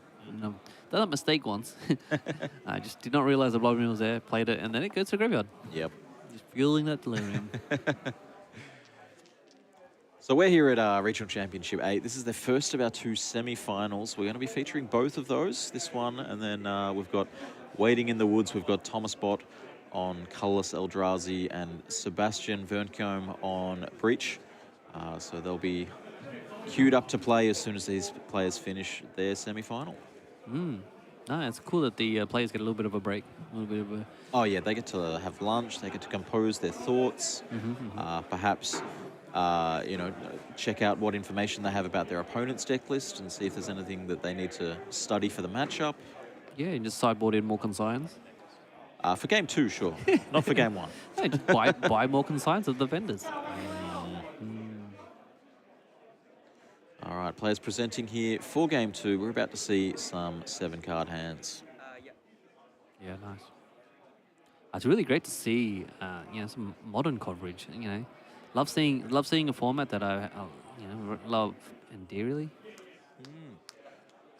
Nick's hand here, I see Fatal Push, I see an artifact, I see a couple of lands. I don't see a Leyline of the Void.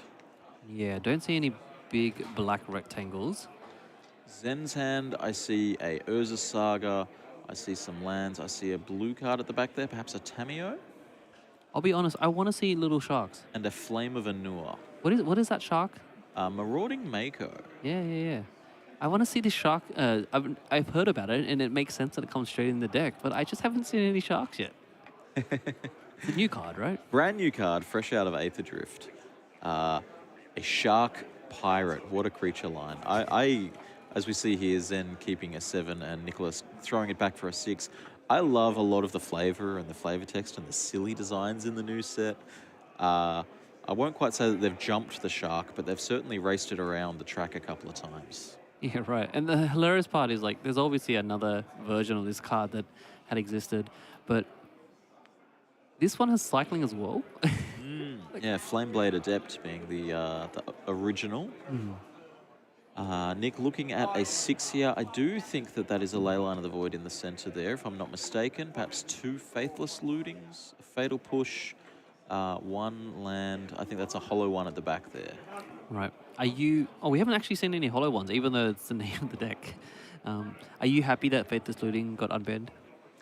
Faithless Looting is super powerful, but generally the decks that abuse Faithless Looting are generally easy enough to answer if they don't have other busted cards forcing them to the top of the metagame. Cards like Hogak, Risen Necropolis, for example.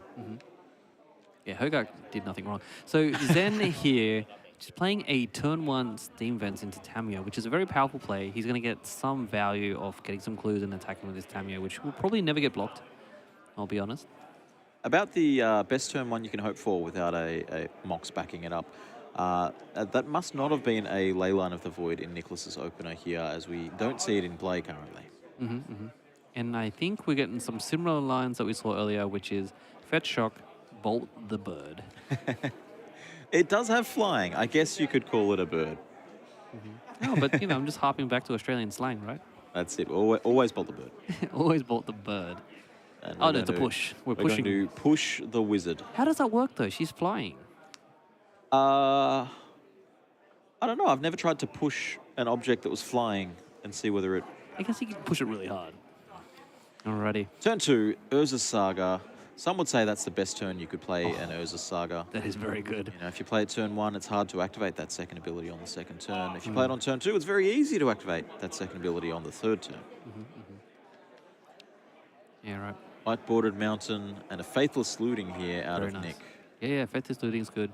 Carve your hand a little bit. Don't see any graveyard hate in play, but a Saga can get some more graveyard hate later. I see a hollow one in hand. I see 2 hollow ones in hand.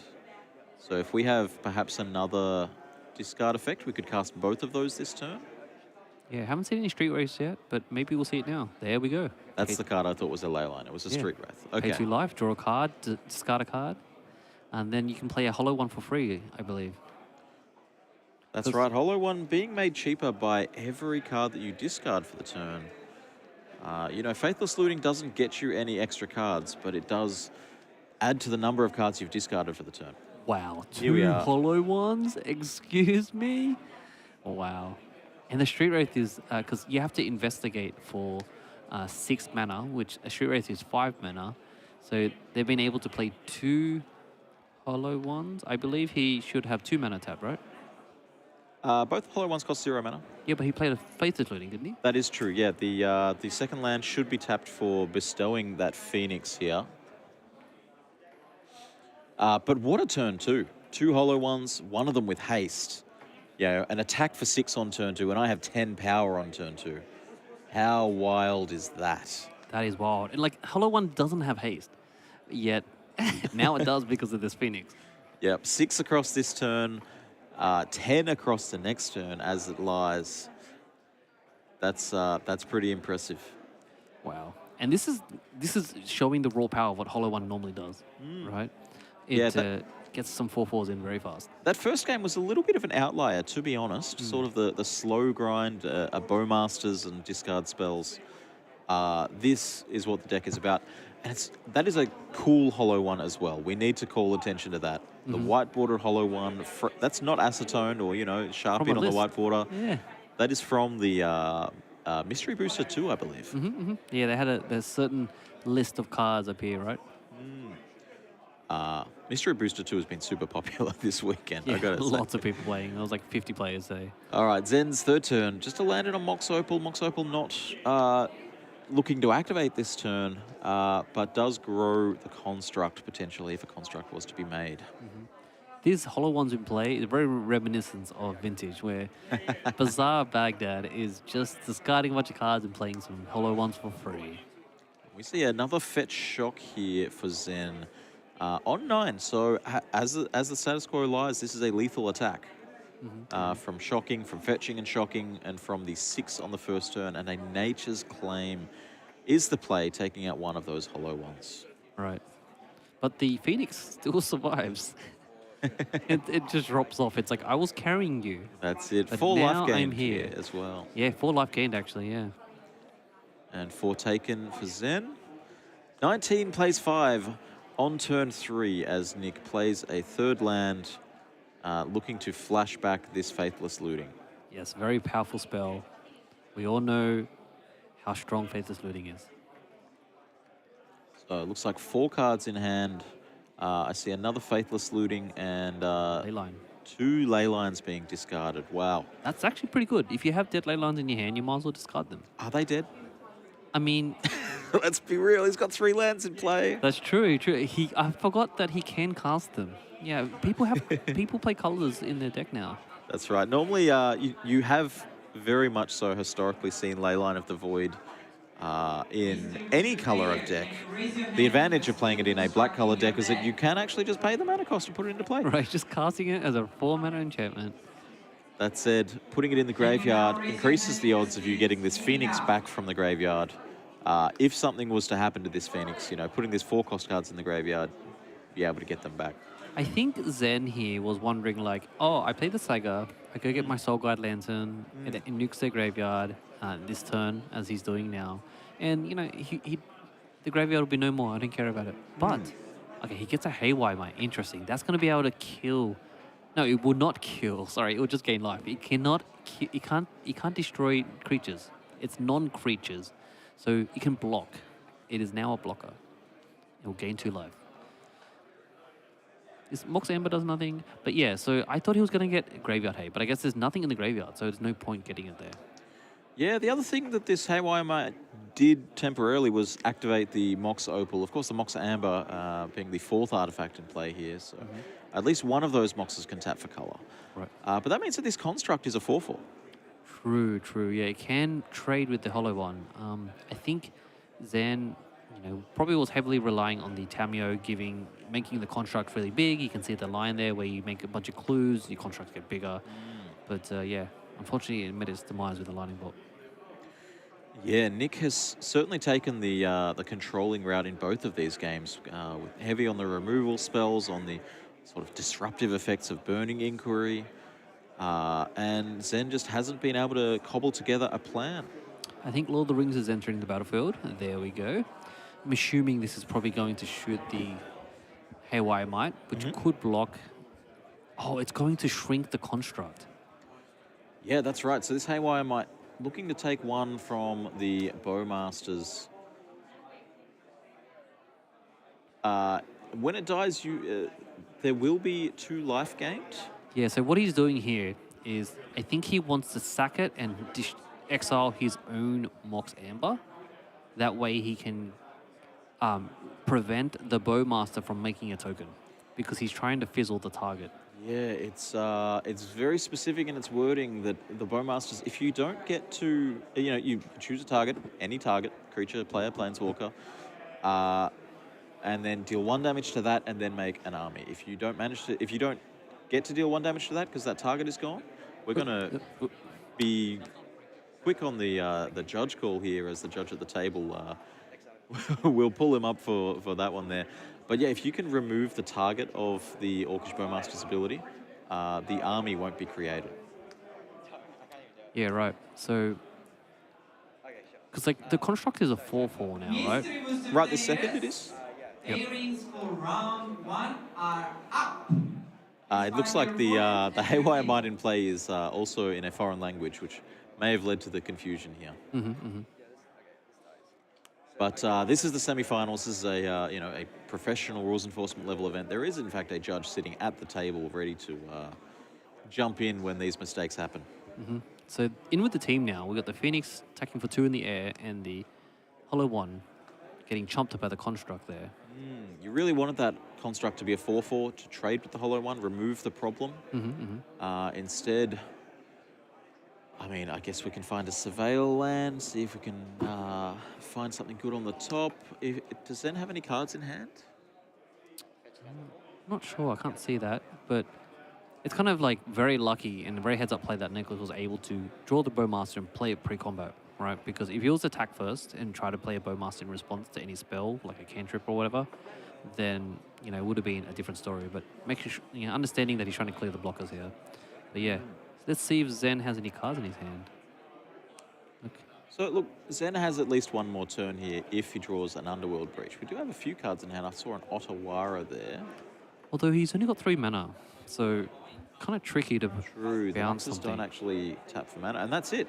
That's it, wow. We're done. All she wrote. And there's a Lollybot. He's like, I got a Lollybot anyway. Still had all of this. Now, Zen was undefeated. Zen was undefeated. As we pop back into the booth here, and we can actually talk about Zen's path to making it to the top 4. Right, gotcha. Yeah, makes sense, yeah. Welcome back into the booth, Regional Championship 8 here in Sydney, Australia. Jim Dowling, I'm joined by Li Hong Nguyen. Yeah. That was a very quick top 4 game. Yeah, it was very fast. We were expecting kind of like, that matchup though. It's aggro versus combo. But there was a lot of hate pieces. There was just a lot of Bowmaster action, a lot of graveyard hate. There was a lot of back and forth and respecting the opponent. Very, very disruptive stance taken there by Nick as Nick secures his spot into the final. Zen actually played against 5 Breach Mirrors yesterday. So many. On the path to the top 4, the top 8 finish, the top 4 finish. Perhaps the Breach list that Zen was playing specifically tailor-made for the mirror match. Makes sense. I mean, Breach was pretty high in the meta today, right? Breach was actually the most played deck in the room, coming in at, I believe, 26% of the players. I believe we have a lovely graphic with all of the information there about what people played. But Breach was the most played deck. Orzhov was the second most played deck. Gruul Eldrazi with a third place finish there in the how common was it, and that deck also made the top 8. Didn't make it further than that. Yep, Henry Sams, yep. Boros Energy didn't make the top 8. Titan didn't convert to the top 8. Demir Frog did have 2 decks into the top 8, both unsuccessful. And the 2 colorless Eldrazi players made top 8. It is very cool to see that of the 3 Hollow 1 decks, one of them has made the final. Yep. And of the 2 colorless Eldrazi decks, one of them's made the semi-final, one of them's made the quarterfinal. It's possible that they make it all the way to the final. Yeah, I mean, when you're talking about archetypes and different decks, people always said in the community, like, Zoo beats Boros, right? Because it's just, you can't beat a Scion, it's so Slightly hard. bigger creatures, yep. But if we're talking, when I walked into the room yesterday, I was just like, it is a 5-deck meta. And everything on the right-hand side. Truly. And I just also think Amulet Titan players will just always play Amulet Titan. They just don't care what the meta is. They're just like, we always just play our deck. We love our deck. But for the rest of the decks, that's what the whole room was filled up with. So it's really nice to see Mono Blue Belcher doing really well yesterday as well. Hollow 1, we got one of them in the top 8. 2 colorless Eldrazi aggro Flesh Raker decks in the top 8. So good on Team Brown Team, Browntown team. Shout outs to you guys. But yeah, it's really, really crazy that so much grinding Breach. Well, that was our first of our semi-finals here at Regional Championship 8. We can see the results on the screen here. Zen taking the win over Nicholas Talbot, progressing to... Sorry, Nicholas taking the win over Zen Miyagi Thorn in the semi-final. We're going to be back shortly with our second semi-final. Thomas Bott on Colorless Eldrazi against Sebastian Verncombe on Breach.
Hello, folks. Welcome to the Regional Championships 8 here at Sydney, Australia. My name is Lee Hong Yun. Here is Jim Dowling, and we are going into top 4. Yeah. We are very excited. We have two very, very talented players today. We have, is it Thomas Botts and... Sebastian Vernkam's the other player. Yeah, exactly. Let's jump straight into it. Yeah, so we saw Thomas Bott playing Chalice Eldrazi earlier on the cast today, but Sebastian, he's no stranger to the cast as well. Yeah, we had Sebastian on stream in one of the late rounds yesterday, playing Grinding Breach. Was victorious there over, I can't remember what it was playing against, but making it here to our semi-finals. This is the second of our 2 semi-finals. Yeah, we're casting all the games, giving the people more content. Looks like they've been sitting there patiently waiting for us, so we can see some opening hands already. I can see a Eye of Ugin and Devourer of Destiny Saga for Thomas. In Sebastian's hand, I can only see a Tameo right this second. Right, and I believe Sebastian will be on the play here since he's the higher seed. So that's going to be a pretty big deal for the Breach player because they get to be that 1 turn faster. Yeah, getting your 1-drops down before a potential Chalice of the Void, as well as having the ability to have Spell Snare for any potential Chalice of the Void. But speaking of being on the play, Thomas has just revealed a Gemstone Cavern to cheat in the land by exiling a card from his hand. So, scratch that. Thomas gets to put a card in for free. Well, Sebastian still will get the chance to play a land and have access to, having this Tameo on the field before any potential Chalice of the Void comes down. Tom got the first land in play, but doesn't have the first chance to play other cards. Right. I think one of the cool strategies with Gemstone Cavern is that there's a potential chance that Thomas can play Glaring Fleshraker turn 1. That would be juicy. We saw Glaring Fleshraker in the quarterfinals really putting in a great show of its strength. And with this Devourer of Destiny trigger waiting to happen in the upkeep, the odds of that are higher than they would normally be. Right. And it's actually really, really cool being on the draw with a Devourer because you get to look at the top 4 cards and then you get to exile 3 cards from those cards. You get to take the best card that you need to match what your opponent has done. Exactly. And then you get to draw the card straight away, right? Because you get to draw for the turn. So it's... Tom consulting his hand to see, which of these 4 cards, if any, do I want to ensure I draw this turn. I believe I see another Devourer of Destinies in those 4, as well as a Khan. And Kozilek's Command. Command seems pretty good all the time, forever. It's just always a good card. You mentioned a turn 1 Fleshraker. The same thing could be happening here with a turn 1 Kozilek's Command for 1. Yeah, you get to kill a creature and do another mode, I guess, draw another card, I guess, if you really want. Oh, he did not take the command. He did something else. Yeah, exiling 2 Khan, the Great Creators, and a Kozilek's Command, keeping the Ugin's Labyrinth, and we see Sebastian baubbling to make sure that he gets the information. Which of these cards was selected before it gets shuffled into Tom's hand and then played? Do you think it was a power move here for Thomas to reveal the card and then play it instantly so he gets known information of the cards? I mean, once the Mishra's Bauble had seen it, there's no point pretending it was anything else. Okay, so he had another foil Kozilek's Command already in the hand, so he did not need the 1 from the 4. From the top 4 there. Choosing to exile the Tameo and... Scry 1, draw a card. Yeah. Opt. That's the card I'm looking for here. Yeah. Oh, wow, look, the Mishra's Bauble, the reminder. I love it, Yep. So back to Sebastian's turn, drawing 1 for the Bauble and 1 for turn. Cracking a fetch land. I see a Grinding Station in hand. I still can't see too much else there. Playing, keeping his cards close to his chest, as they say, in a more literal sense. Another fetch land, another shock land. Now, look, we had some green-red Eldrazi on the stream yesterday, and the whole time we were talking about, hey, your life total is not the most important thing. If your opponent's attacking, they're probably attacking for 5 or 10. The same is not as true in this matchup, right? Right, because Glaring Fleshraker and also Constructs definitely changes the maths on a lot of these turns here. Now, A lot of these players are just fetching and shocking. They're playing 3 colors, Teamer, and they're just going really aggressive on getting all their colors. Not seeing much Blood Moons as of lately. Now, Thomas Bott here has played one of my favorite cards in all of Magic the Gathering. It is Mystic Forge. Why is this one of my favorite cards, Jim? This is super powerful. There's been a lot of cards throughout Magic's history that let you play cards from the top of your library, sometimes with conditions. You can only play instants and sorceries, or only play lands, or only play creatures. This one lets you play any artifact or colorless spell from the top of your library, as well as giving you the ability to, if the top card's not so good, you can throw it away and take a new one. Yeah, just paying 1 life, manipulating the top card of your library it's always really good to forward because you tap it and then you can untap for the turn and exile things before you even draw it. Now, what this means in matchups where, the number of resources is a super important thing, say against control decks and that sort of thing, Tom could spend the next turn just playing 3 cards off the top of his library. 100%. And there is a lot of 0 mana cards in Thomas Bott. Sebastian is playing a lot of spells at once. He's playing a Grinding Station. He's shocked in a Sink, a Bolt Land for blue. And then he's played an Emery. So lots of game actions happening. Lots of triggers. Yeah, that Emery milling over, Jace, Land, Preordained, Malevolent Rumble. Lots there to keep track of. That Jace is notable. Right.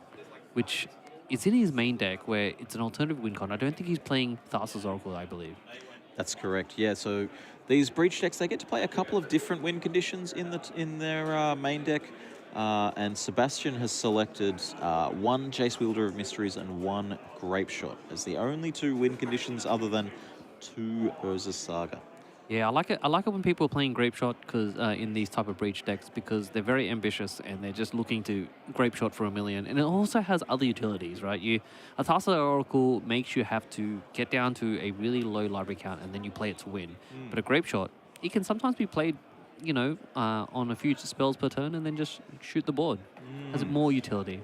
Less so in this matchup. There's a lot of matchups, as you can see, Sebastian down to 11 health, for example. If your mana base is doing a ton of damage to you, then that Grape Shot doesn't need to go all the way to 20. You can definitely, as you said, stop short at, 7 or 8 may be enough to win after, 5 or 6 turns have passed. Not so much in this matchup. I'm worried about that Jace being in the graveyard due to the presence of 4 Kozilek's Command in Tom's deck. The ability to just pick off select cards from the graveyard, including that Jace, and including perhaps a Grape Shot if it was to end up there, and really narrow down the possibilities that Sebastian has to win this game.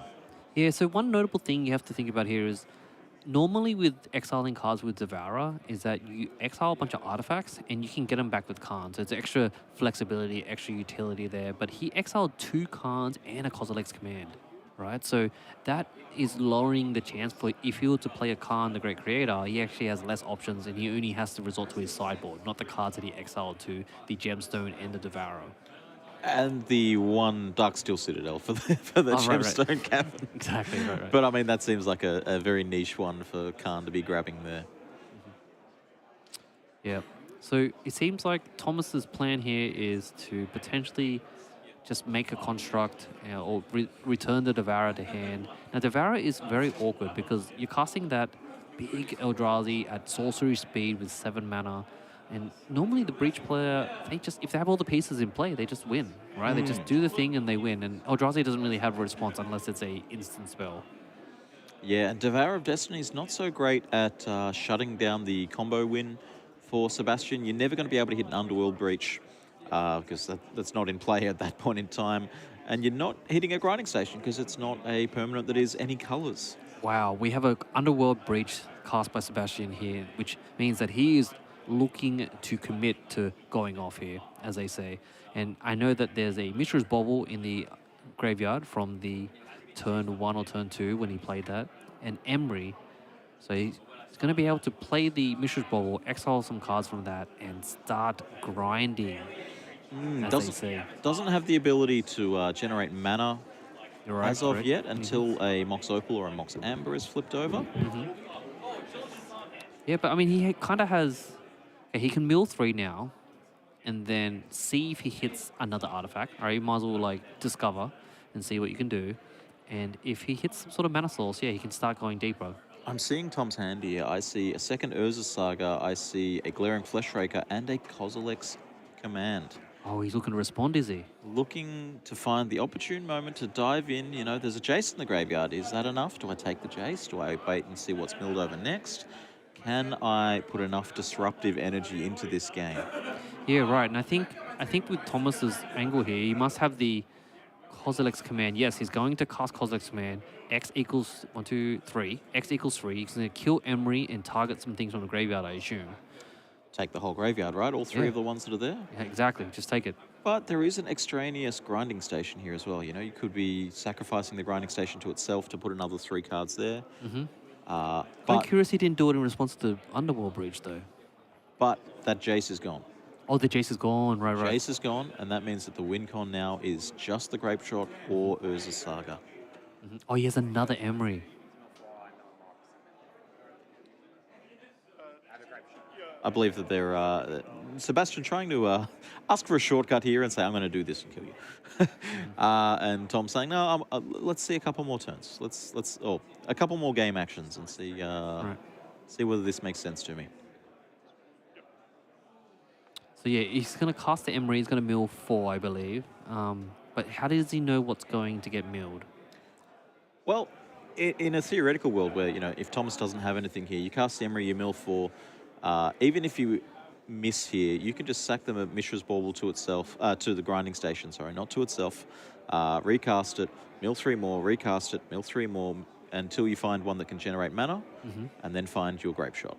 Gotcha. Yeah, just because you keep milling 3, which is the cost of escaping the spells from the graveyard. That's right. Any 0-cost artifact is enough to dig into the deep, into the deck, and find the rest of the combo. Yeah, so I see the synergy here. Oh man, Thomas needed some more chalices. Yeah, well, can only play 4 of them. All right, and we do see Mishra's Bauble recast again, and being sacrificed again. Tom, perhaps, you know, using this time to think about sideboarding. This can be a strategy when, you know, the game's over, but your opponent has to play it out, and you can just spend your mental energy on what am I doing next game. So we do see Sebastian here going through the motions. This will keep on until we find a 0-cost artifact that taps for mana. Then we'll start floating mana with each activation. And then we could be recasting, say, that Lightning Bolt from the graveyard or a Grape Shot. Once we have the ability to make mana. Yep. And he's flipped over a Mox Amber, and that's going to give him blue because of the Emery. Well, the blue doesn't work. Yeah, true. Blue doesn't work. Because Jace is gone. Yeah, that's right. And Tom's still just cooking it. And, you know, maybe in a world without open deck lists, you could be saying, oh, you know, maybe the opponent has to play around something that they've forgotten about, a surgical extraction, something like that. But not going to be happening here with open deck lists.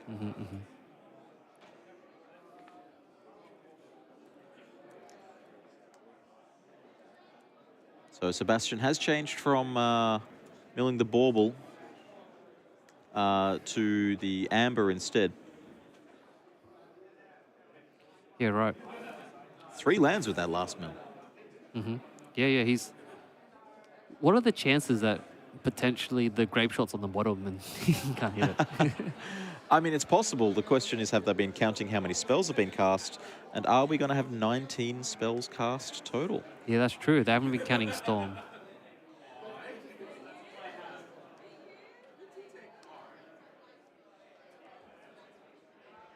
I don't know how many cards were in the library at the start of this turn, but you have to imagine it wasn't a huge number. You know, to cast 19 spells, you'd be looking at 57 cards in the library. Right. Plus the Underworld Breach, so 54, plus the Kozilek's Command, so 51. You draw 7 for the turn. That's... Yeah, and this is turn 4, right? All right, we have found the Mox Opal. Okay. He doesn't need to get to 19 Storm. What if you just played Grape Shot twice? Right. Yeah, that's true. You just Storm twice. That's a good One point. for 9, 1 for 10.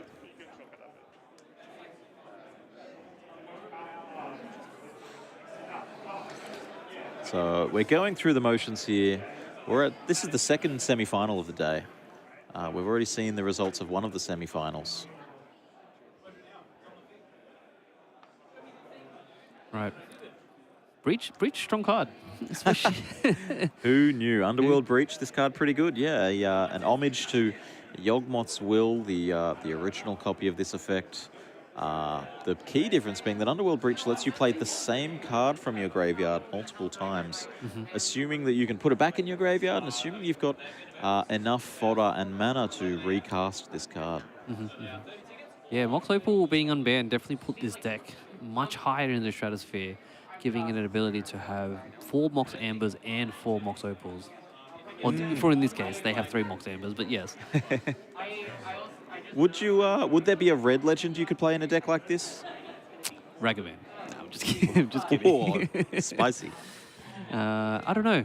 I think some people were playing like Inti, but like Okay. I don't know if they're playing sure. this list, but I just know. No, Inti is definitely a not in legend. this list. But Yeah. like, you know, pre-Mox Opal, if you needed access to red mana for an alternate win condition other than Thassa's Oracle. Yeah, red legendaries. Maybe chat can give us some suggestions on red legendaries that would exist in 1 or 2 mana spells. We are going to be playing through every single action here as we see the other half of this combo on the screen here. Grinding Station with the ability to tap, sacrifice any artifact that you control. Target player mills 3 cards, which puts those 3 cards in your own graveyard so that you can then recast the Opal from your graveyard again and again and again and again. It's got no mana cost. It no longer has a cost of exiling cards from your graveyard because you can mill 3 and you can exile those. There's a grape shot. And we see here Sebastian milling over the grape shot. It's so funny because like Thomas is like tapped out. It's like literally just F6. He's just like hanging out. He's like, I want to see how you win. Oh, how many cards left? So there is still, you know, at least 6 cards in the graveyard to exile to replay this grape shot twice. So this first one, I'm not certain exactly how many it would be for, but I'm assuming at least 10. And then if we can cast it a second time, that'll be that. They're going into game 2. Wow. Okay. So sort of exploding out of nowhere, that Grinding Breach deck with a combo victory. Let's look at the sideboards. I really like that Sebastian here brought a really rare niche deck that hasn't really been seen at this tournament today.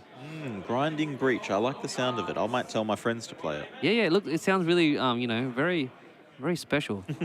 Looking at the sideboard here for Tom Bot, we see 3 Thought-Knots here, 2 Dismember, and 10 Khan targets. You could board some a number of them in. Perhaps Pithing Needle could come in. Perhaps the second Mystic Forge, maybe. Grafdigger's Cage, obviously a super powerful threat in this matchup. Yeah, I'm thinking the 3 Thought-Knots is going to be a big contender in this matchup. So imagine Thomas being on the play and just going turn 2 Thought-Knot, take your best thing that matters and tack you for 4 every turn. Very juicy. Yeah. On the other side, for Sebastian's sideboard, upper game here, we're looking at 4 Consigned to Memory, 2 Dress Down, 2 Nature's Claim, and some plenty of other cards alongside that, but all 8 of those sound like pretty reasonable shots here. Consigned to Memory, obviously tailor-made for the Eldrazi matchup, can counter any spell in Tom's deck for 1 mana, can even counter the triggered abilities from them for 1 mana at the same time. Dress Down, I mean, that card's been destroying Urza Saga constructs since Urza Saga and Dress Down were printed. Yeah, pretty much. Yeah. They're like best friends. And Nature's Claim, I mean, you know, that's going to answer any potential hate cards out of Thomas's deck, as well as, again, Urza Saga and plenty of other things.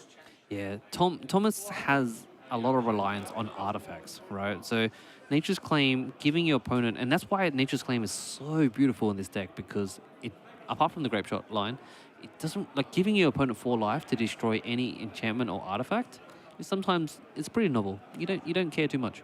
Yeah, 4 life, you know, if you're sitting out here playing Domain Zoo, for example, giving your opponent 4 life is a pretty big deal. When you're playing Team of Breach or Grinding Breach, where your plan is to either win the game with Jace, Wielder of Mysteries, or cast grape shots for absurd amounts of damage. Whether that one was for 10 and then for 9 and then for 10. These could be for 15 and then 16. 4 life is not the end of the world. You're right. Yeah, but and also the interesting line that we see here is that I think as much as Thomas is trying to interact, I don't think there's much interaction. Well, I mean, it's all in the main deck, right? We've already got 4 Chalice of the Void in the main deck of this colorless Eldrazi deck. As well as 4 Kozilek's Command. Yep. I heard from a player on the floor, a good friend of mine playing a Breach deck yesterday, that they lost to Kozilek's Command. They ran out of cards in their library, and their opponent said, Kozilek's Command, target player scries X and draws a card. Yep, you can force them to draw a card. Yeah, target player. I love that. I do that a lot in Doomsday against Doomsday players, because as a fellow Kozilek's Command player, we used to lose pretty hard on combo decks. Players, that's time in the round. Very cool that Players, maybe time in the round. extra piece that they were missing was the ability to make their opponent draw a card. That's what we always need in these decks. Is there any other blue cards that just randomly says target player draws a card? There's some that say target player draws 3 cards. Oh no, we don't talk about those. I have Archmage's Charmed in response to a Oracle trigger.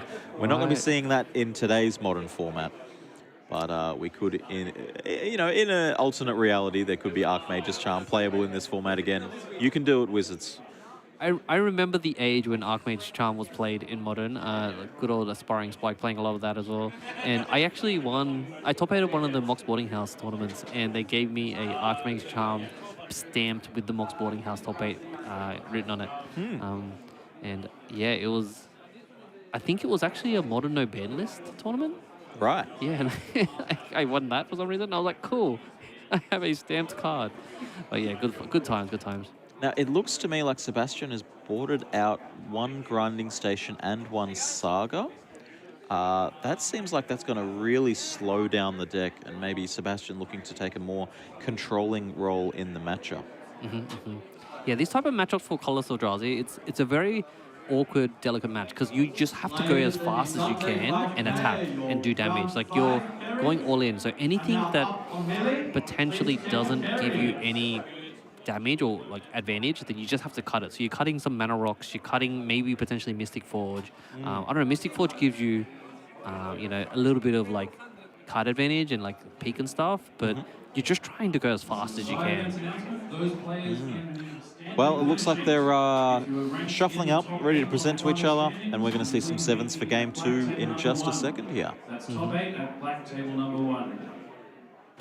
Now these players are playing at extremely high competitive REL, coming off the regional championship Swiss rounds yesterday, but they're able to spend some time, rejuvenate and do the top 8 on Sunday here at ANZ Regional Championship, Sydney, Australia. All right, I can see some opening hands here. I can see Devourer of Destiny's Khan, Pithing Needle, Chalice of the Void in the opener here for Thomas. Can't see much for Sebastian. That looks like a Sink into Stupor at the front there. Thomas not happy with the 7. I think there was maybe 1 land in those 7. Even with Devourer of Destinies, it can fix up an okay hand. It can't fix a bad hand. Right. And I think Thomas here is actually prioritizing Chalice pretty well, because his deck, he told me as we were working on this deck, is that he's built this whole deck to beat Breach. So it's going to be tough because there's some high-level players. He's on the draw, but this deck is built to beat Breach. So hopefully he can score a win here. So we'll get a second chance here at 7 cards. I'm seeing Bauble. Well, he's happy enough with the 6. And hopefully we'll get some information on the opening hand as he plays out his opening cards here. Eldrazi Temple, go. Okay. He's got a Flash Raker ready. Pay 3 life. Do you know the other side of Sink into Stupor? Yeah, 1 blue, and you can bounce a spell or non-land permanent, I believe. No, that's the spell. So do you know the name of the land? It's like no. with trivia. No. I don't know. I don't remember the other side. I'll delve into my Mind Palace here, and I'll find out. Players in the I 5K believe it's Sunday tournament. Soporific Welcome to round Springs. 5. You have Who in 50 chat has minutes. remembered You that? may begin. I would like to play my Super Civic Springs. All right, so Sebastian with a pile of permanents on turn 1, honestly. Soporific Springs and 2 Mishra's Baubles and an Emery Lurker of the Lock. That Emery milling over Preordained Grinding Station, something, and a second Preordained there. There's a stock up, I think. Yeah, we've got a turn 2 Flesh Raker into Mishra's Bauble, which is kind of like the plan of this deck. You're trying to play Flesh Raker and then play out a bunch of mana, gain mana, and just get a massive advantage early in the game. The deck itself is quite fast. Yeah, we did see in the quarterfinals this turn 2 Flesh Raker, and I believe there was like 3 or 4 triggers from it on that turn. Especially if you're pairing Glaring Flesh Raker with cards like Kozilek's Command. It's got the ability to do a lot of damage very quickly. Yeah, Flesh Raker definitely spirals out of control if it stays alive. And So- it's important to note, it's not just dealing damage, it's also giving you these creatures which do have abilities. They can tap and sacrifice themselves to add mana to your mana pool. And perfectly templated that you don't need to tap it. You just True. You just sack it. You could even block an Emery with a Eldrazi Spawn. I don't think that's something we're going to see here, but, you know, the option is there. Option is there. Option is there.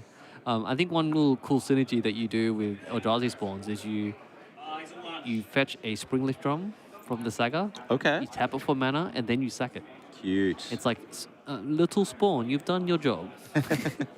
All right, Urza Saga, the land for turn here from Sebastian, and then a Mishra's Bauble from the graveyard from Emery, and a Grinding Station. And that is 2 of the 3 pieces of the combination. Yeah, We saw it in game 1. Yeah. Grinding Station, Mishra's Bauble, Underworld Breach, find the last card when we need it. Yeah, that's a very strong combo there of combination of cards where Emery has already milled some, set up some artifacts in the graveyard, and Grinding Station can fuel Emery even more. So Magic being all about the synergies, that's a very, very strong. Is that another Flesh Raker?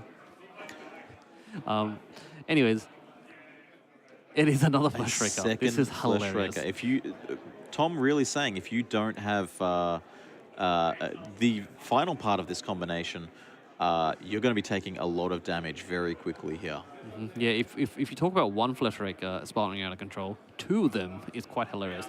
Now, the land that you see on Thomas's side is a Fountain Port, which is a very strong card for the mid-range matchup, if you don't know, because it's kind of like how you said earlier, it's kind of like a trading post on a land.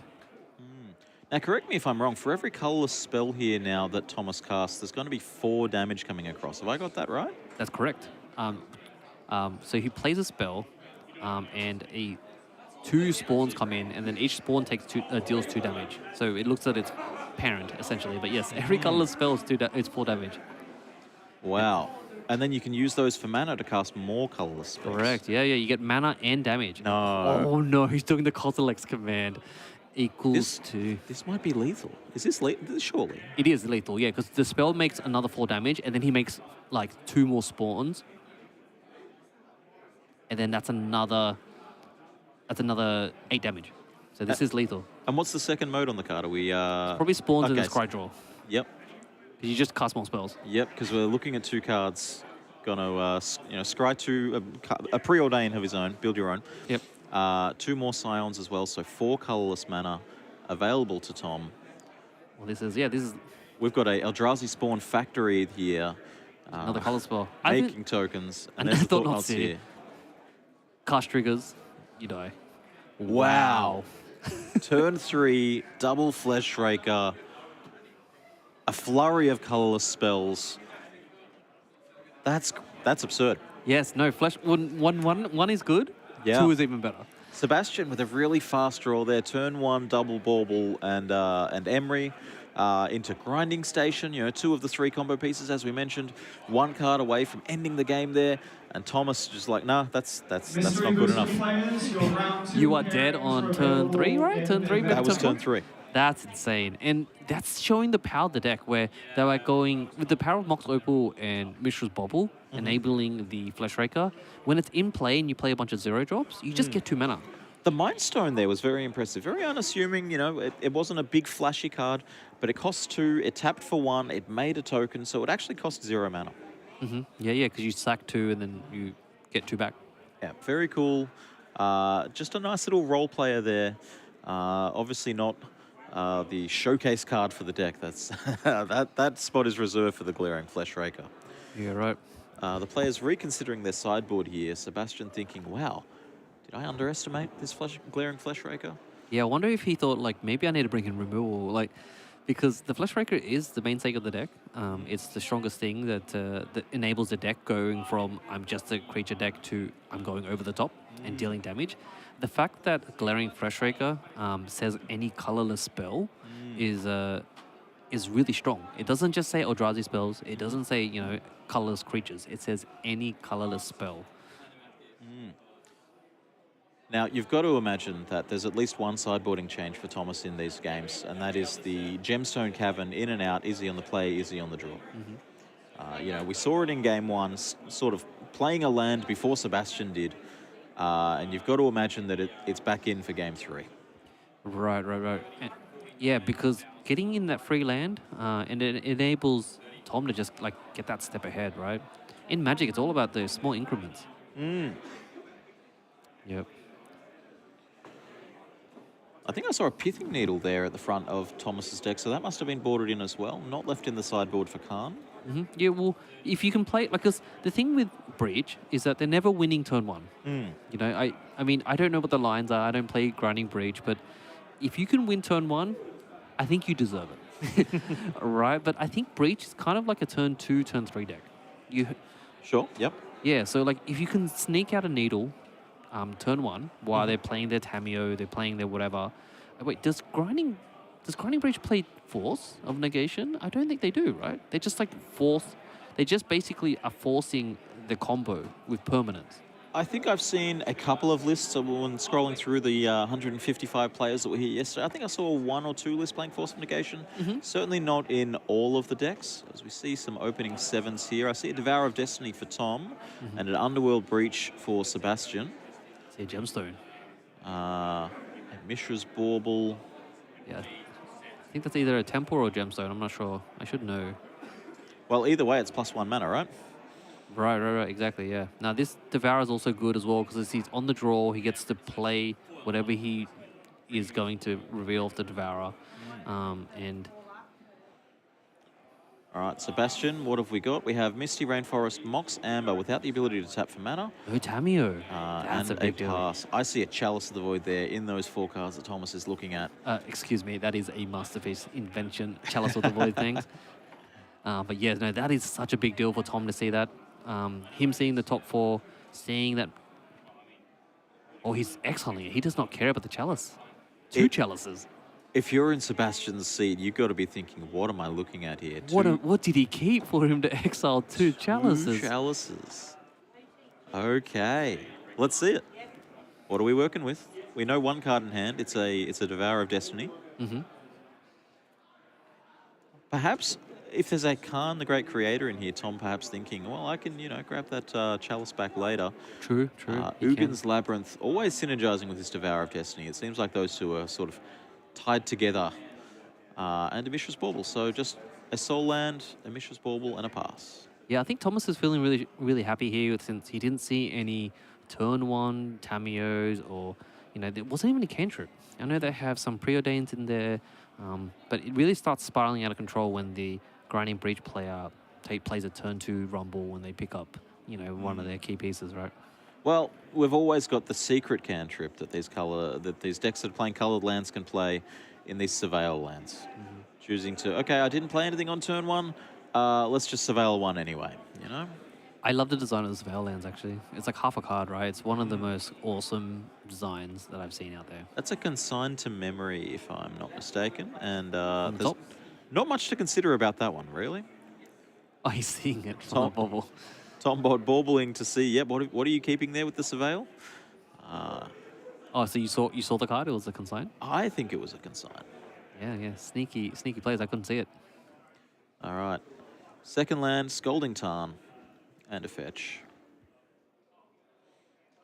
So if that is a consign, and if Tom knows about that being a consign, you can't really lean on, okay, I've got one threat and this threat's going to resolve and dominate the game. You have to, you've got to find backup plans. Gotta respect. Yeah, gotta respect the consign. I agree though, Jim. I think consign should be banned. Hey, from Modern. whoa, whoa, whoa, whoa, whoa. Just because it was the most card played in the room this weekend. Emery, Lurker of the Lock on turn 2. Paying 2 mana for an Emery is not something you see that often. Ooh, there goes Milling the stock over, up. I believe that was 5 cards milled over there, if I'm not wrong. That appears to be Shifting Woodland, a second Emery, 2 Mox Opals, and a stock up. Right, yeah, that's a stock up. The one of stock up in the main and one on the side, yep. So yeah, So- go ahead and fix this. It looks like the judge will figure out the appropriate fix for this. Okay, because the cards were milled in order, we do know which of them was the extra card that was milled, and that one will be shuffled back into the random portion of the library. It's easy to make dexterity mistakes, especially when you're at the end of a long tournament and just accidentally pick up an extra card. Yep. Yeah, Emery having the affinity part of like it costing less is kind of really cool. You know, it's unique to its card design. Yeah, I mean, affinity for artifacts, definitely not a new ability, but normally with this card, you're either paying full price because something's gone wrong, or you're paying just 1 mana because you've got 2 cheap artifacts in play. All right, so Tom, second land being a Eldrazi Temple. I see a Thought-Knots here. Yeah, only access to 4 mana on this turn. Look, if you're playing a Thought-Knots here, and you know about a consigned memory, you know that's going to get consigned, right? Yeah, and the Mox Amber's giving him the blue mana, so yeah, it makes sense that Thomas doesn't want to fire there, Thought-Knots here there. But I mean, like, how long do you play around it, right? Well, Thomas does have a Kozilek's command in hand. So there could be a scenario where you sort of end of Sebastian's turn, cast this Kozilek's command for 2 modes that are good enough to get countered. And then untap, and because your opponent has spent their mana as well as their consign, maybe they don't have the ability to counter it. Right, and this is what we're seeing here. Thomas is going to go, all right, I'm going to respond to your Emery trying to get back this Mox Opal. I want you to burn your consign. And I'm assuming next turn he wants to follow up with that Thought-Knot. But, I mean, the Breach Play is just doing what he needs to do, right? Yep, and Spell Pierce. maybe that was the card I saw on the top instead then. Gotcha, yeah. Spell Pierce makes more sense. And there's a Tamio, yep. All right, so both of the blue legends in the deck on the battlefield. Of course, neither of them very proficient in combat, but we may see one of them attacking anyway. Right. I wonder if he still does have a consign, because like if you see the Spell Pierce, then you just jam the Thought-Knot, right? Yes, and if the Spell Pierce, I mean, I don't know. I don't have full information about what was on the top of the library. Yeah, no, that's fine. I don't expect that. It's fine. No, you're doing well. Yeah, now there's so many legends, so much value in play, right? And they have. Oh, there's another Kozilek command. Once again, seeing this Kozilek's command. We're going to be exiling Tamio and perhaps making some spawns. Tom did miss a land drop there. That's true. I did say that. The other option, of course, being to scry 2, draw a card, and try and find a more permanent source of mana through that. Yeah, I think personally, in my seat here, like I would probably make the spawns, but you know I'm not very good at Magic. Thomas is in the he's in the quarterfinals for a reason. Thomas has shown that he is good at Magic. There's definitely, it's not a free run to beat any deck, especially in a room of 150 players in an invite-only event. You had to win a tournament to get here. And we do see consigned memory, so there was at least one there. Perfect. Wow, this Breach deck really loves their permanents, don't they? Got nearly up to the City's Blessing. Not for this matchup. We had that on stream in the red-white matchup, not this time around. You know, wait, you saying that they don't just splash for Ocelot Pride? No, not this time. Tamio attacking, finding a clue, immediately being sacrificed here by Sebastian. And back over to Tom. So still no third land in play. I speak too soon. There's a third land, finally. 5 mana available for Tom. Are we playing our Thought Knots here? Are we playing one of these Khans that's in hand? Perhaps getting a Chalice of the Void back from the graveyard, from the exile zone? I do like playing the Khan here, mostly because it will turn off like 2 mana from his side of the battlefield, and I'll be honest, like Emery and Tamio can't really attack Khan. Emery can, but not very good. It's true. Yeah. So Tom reaching for the sideboard, electing not to grab a Chalice of the Void or a Bauble from the exile there, and grabbing a Tormod's Crypt instead. Yeah, I like this play because if they're using the graveyard to win, you might as well give them an uphill battle for that. So this means that Sebastian will at least need a burn spell to remove the Khan. Nothing fancy coming out of the graveyard. Tamio, as you mentioned, not holding a sword. Emery, well, there's a sword in the river over there, but only 1 power for Emery. Not enough to really slow down this Khan enough. Right, and the awkward thing about grabbing the Chalice here and playing it for 0 to stop the loop of the mana is that it stops you from getting a crypt later. Sure, stops your own crypt, stops your own baubles as well, although 3 of them have already been played, and would stop any Mox Opals for Thomas as well. He's attacking. Emery's in for the beats. Yeah, clue being made, cannot be activated with that Khan sitting there. Yeah, I think what I would be doing here is using the Khan to eat up all the clues or eat up the Mox Ambers, turning them into a creature, then by state-based effects they die, I believe. Yeah, turning it into a creature with power and toughness equal to its mana value, and all of the artifacts on Sebastian's board right now have a mana value of 0. Speaking of, there's a Mox Opal for Thomas as well. And we see this Khan ticking up. Tom deciding, all right, what am I going to target? Is it going to be my own Darksteel Citadel? Is it going to be your Mox Amber? He's going to eat the Mox. Which is awkward, because then he eats it, he turns it into a creature, it dies, but then they can recast it later. Yeah, none of these artifacts having the ability to activate now, but you've always got to, this Khan that you have in play is not forever. It's stable now, but will it still be there in 5 turns' time? And which of these permanents am I best to remove, considering that this Khan could live? Interesting. So he's still looking to just hold up that Thought Knots there, which we've been seeing, floating around his hand for a while. I wonder if he's got another reactive spell or something. Yeah, I think he's got another Kozilek's command, I can see. A third one? Look at this deck. Look at the graveyard. We see 2 Chalice, 3 Baubles, 2 Kozilek's command, with potentially another one coming out here. Tom saying, yeah, I can play 4 copies of all of these cards. I'm gonna draw all of them. Yeah, it's just the power of the Magic Gods, mate. I put them in my deck. I put them in my deck, and so are you saying that you play Kozilek's command and all the rest float to the top? That would be very powerful. It's just like the reality smashers. They always float to the top for some reason. So this is 6 mana being tapped. Kozilek's command X equals 4. Wow. What are we selecting? I think we kill Emery, and then I think we just make spawns, because that way you can just cast Devourer or anything in your hand, to be honest. Oh no, he's scrying. He's not even killing. He doesn't even care about Emery anymore because of the crypt. That makes sense. Interesting. So making 4 spawns, plenty of blocking fodder if you are trying to get some more loyalty on that Khan. Maybe go for another search. Plenty of mana. There's an Emrakul, the Promised End, in Tom's hand. We'll do some counting there in a second. But also scrying 4 is super powerful. There is not many, all 4 are going back on the top. There's not many cards in Magic that let you scry 4. 1, plenty of them. 2, a few of them. 3, rarely. 4, I can think of 1. I mean, that's true, but technically he did just pay 6 mana. Yeah. But you're right. Scrying 4 and then drawing a card, and then you obviously get to draw that next card for your turn because it's instant speed. And it's, oh man, you know what's going to be funny? If Thomas plays the Emrakul, the Promised End, in his hand, he's going to be like, I'm the Breach player now. Yeah, the problem is, Eldrazi Temple for turn here, there's certainly enough mana with that Eldrazi Temple.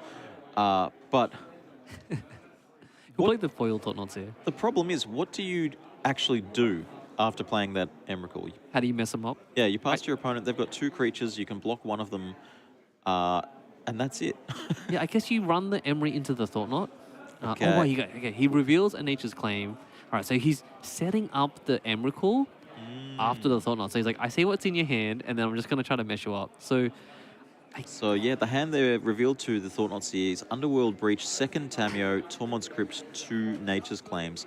And why not a second Thought Knots here for good measure? he just bring all the Thought Knots here from the sideboard, and they all end up in his hand. That's amazing. All right, he's going to respond here. He's going to crack the Tormod's Crypt in response. Right, so Thomas there going for Animate your Mox Amber.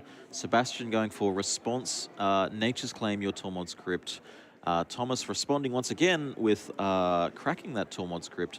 The reason Sebastian went for that timing is now the Mox Amber is in the graveyard, not the exile zone. You know, if you put it in your graveyard and your opponent still has a Tormod's Crypt there, it's as good as gone. Yeah, nice. I mean, you know, just because the Thought Knot here gets to see your hand and take a card, you still have a response. You can still respond.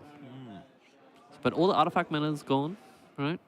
And Sebastian's still down to 2 lands now, while Thomas has like the 4 lands. Notably, Sebastian with 2 breaches now in the exile zone. We know about in Sebastian's hand 1 more Nature's Claim, 1 more Tamio, a Mishra's Bauble. Those 3 cards all don't do anything. Emery recasting the Mox Amber from the graveyard here. And passing back to Tom, and I think we might see an Eldrazi Titan. There's only 3 card types in the graveyard, if I'm not mistaken. Kindred, Instant, and Artifact. So that's going to be a 10 mana Emrakul if Thomas does go for it. We do see that Thomas did have, you know, 8 mana to cast 2 Thought Knots his last turn. So surely has the ability to go that big. Thomas reaching for the sideboard. Then Emery not attacking that Khan down to 2 means that it has the ability to go and search for something unfettered. Yeah, I mean, like, you might as well look at your Khan sideboard anyway, because Khan's just chilling out with 3 loyalty. But I think he's just going to go all in on this Emrakul here. Second 2 spawns, it costs 3 less because of the discount of the graveyard. And then he's going to play the opponent's deck. Here we have it. We saw it in a previous game, not being good enough to win the game, but I'm not sure if we're going to have the same outcome here. I mean, he's just like, I get to time walk you for a turn, and that's it. That Emery will be attacking into the Khan. That Tamio will be attacking into the Emrakul. Probably after a second Tamio is played from hand. The Nature's Claim's going to come down. It's powerful. You might as well claim you're in Mox Amber, right? Yep. Game 4 live. Yeah. Go to 12. It's not like you can hold on to that and use it on a future turn. Emrakul's going to define what happens to that Nature's Claim. And There's here a we Jace. see the hand revealed for Sebastian is Mishra's Bauble, second Tamio, Jace, Wielder of Mysteries. Are you the kind of player that would just fetch and fail to find? There is some consideration for fetching and finding here, just for life total reasons. Right. Fetch shock, do nothing. Play a Tamio, so you kill one of the Tamios.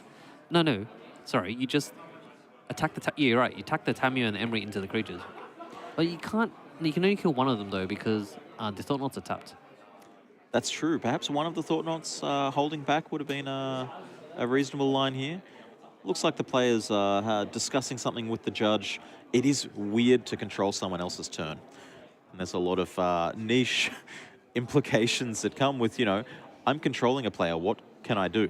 You know about the Platinum Angel Honolulu standoff? Yeah, that one, I'm not certain of the truth of that story, but alas. Yep. But See Platinum Angel. See what the players are discussing here.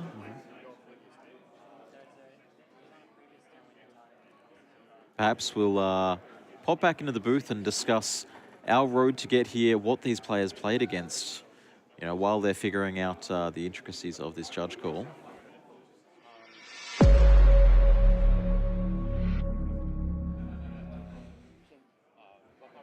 Welcome back to the booth. I'm Jim Dowling, Lee Hung Nguyen. Hello. We're here commentating the second semi-final here at Regional Championship 8 in Sydney, Australia. We've got Thomas Bott and Sebastian deep into a game 3. They're very deep. Let's talk about how they got there, though. Sebastian actually played against 4 Eldrazi decks on his path to the top 8, on his path to the top 4. And this is the 5th one in his way on making it to the top 2.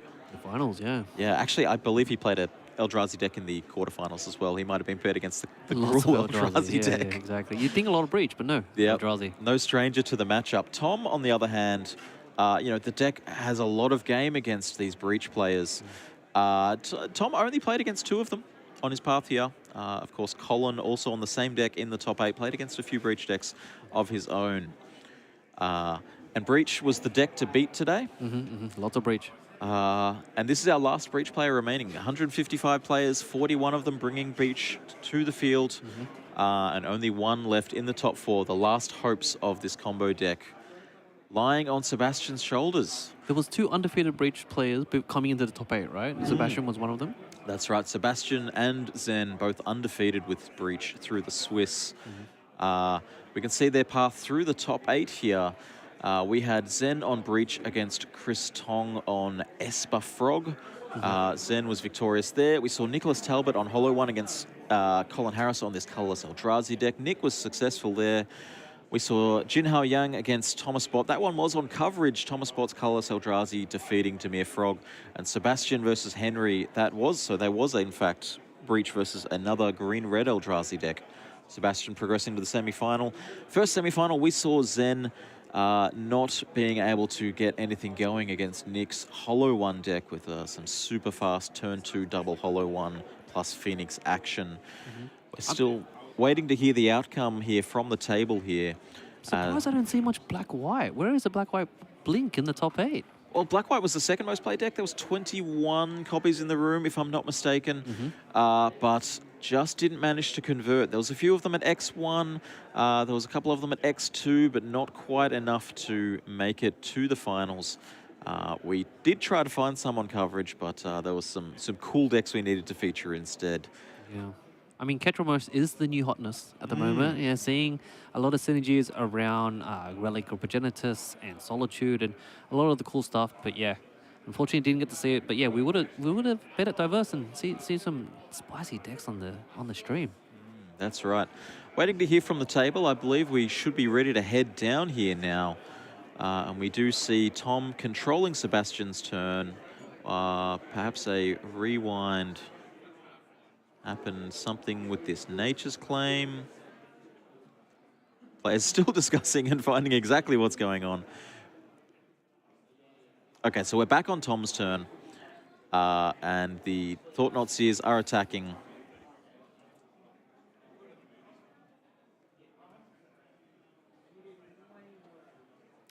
Okay, so it seems like one of the spells that Tom cast was off the Mox Opal, and there wasn't quite enough mana for that, so they needed to use an extra Eldrazi Scion. Yeah, so they have to reverse it. Makes All sense. right. We've ended up in a very similar game state. Mox Opal untapped, second Eldrazi spawn no longer in play. Only one Thought-Knot Seer attacking instead of both. Gotcha. Which kind of ends up in the same result, right? You know, you just kind of do the same thing. Very similar state, yeah. As Sebastian untapping, drawing for turn. This is the mind slaved. This is the mind controlled turn, right? Correct. Now, so Tom is going to be controlling Sebastian here. 2 creatures in play, 2 blockers available for Thomas. Thomas choosing to play the Tameo, sacrificing the fresh Tameo to the Legend rule. Oh yeah, he gained life from the Nature's Claim, so he's on 16. You're right. Attacking with both the creatures. Both those creatures going to get blocked.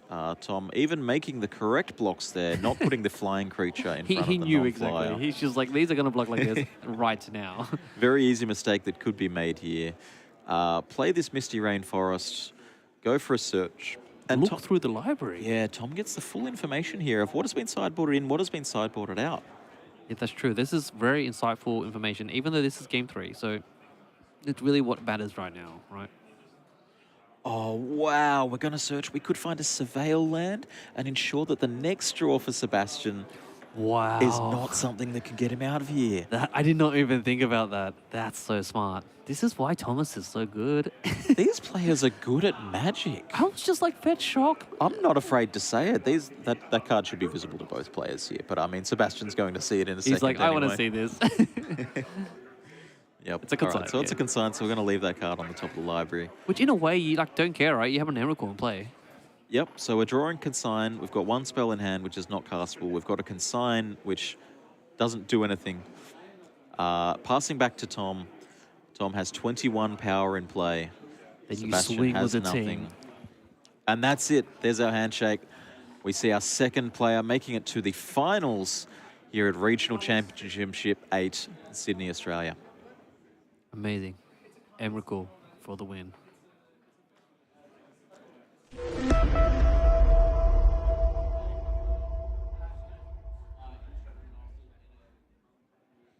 Welcome back to the booth. Jim and Lee here commentating. That was our second semi-final here at the Regional Championship. That means we've only got one match left. The final. Wow, we know who it is. We know what they're playing. We're going to find out, are they confident in the matchup?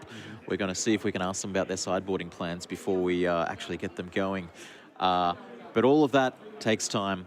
And that means that we're going to take a quick break here. We'll be back as soon as we can with the finals of Regional Championship 8.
Welcome back into the booth for the last round here today at Regional Championship 8 in Sydney, Australia.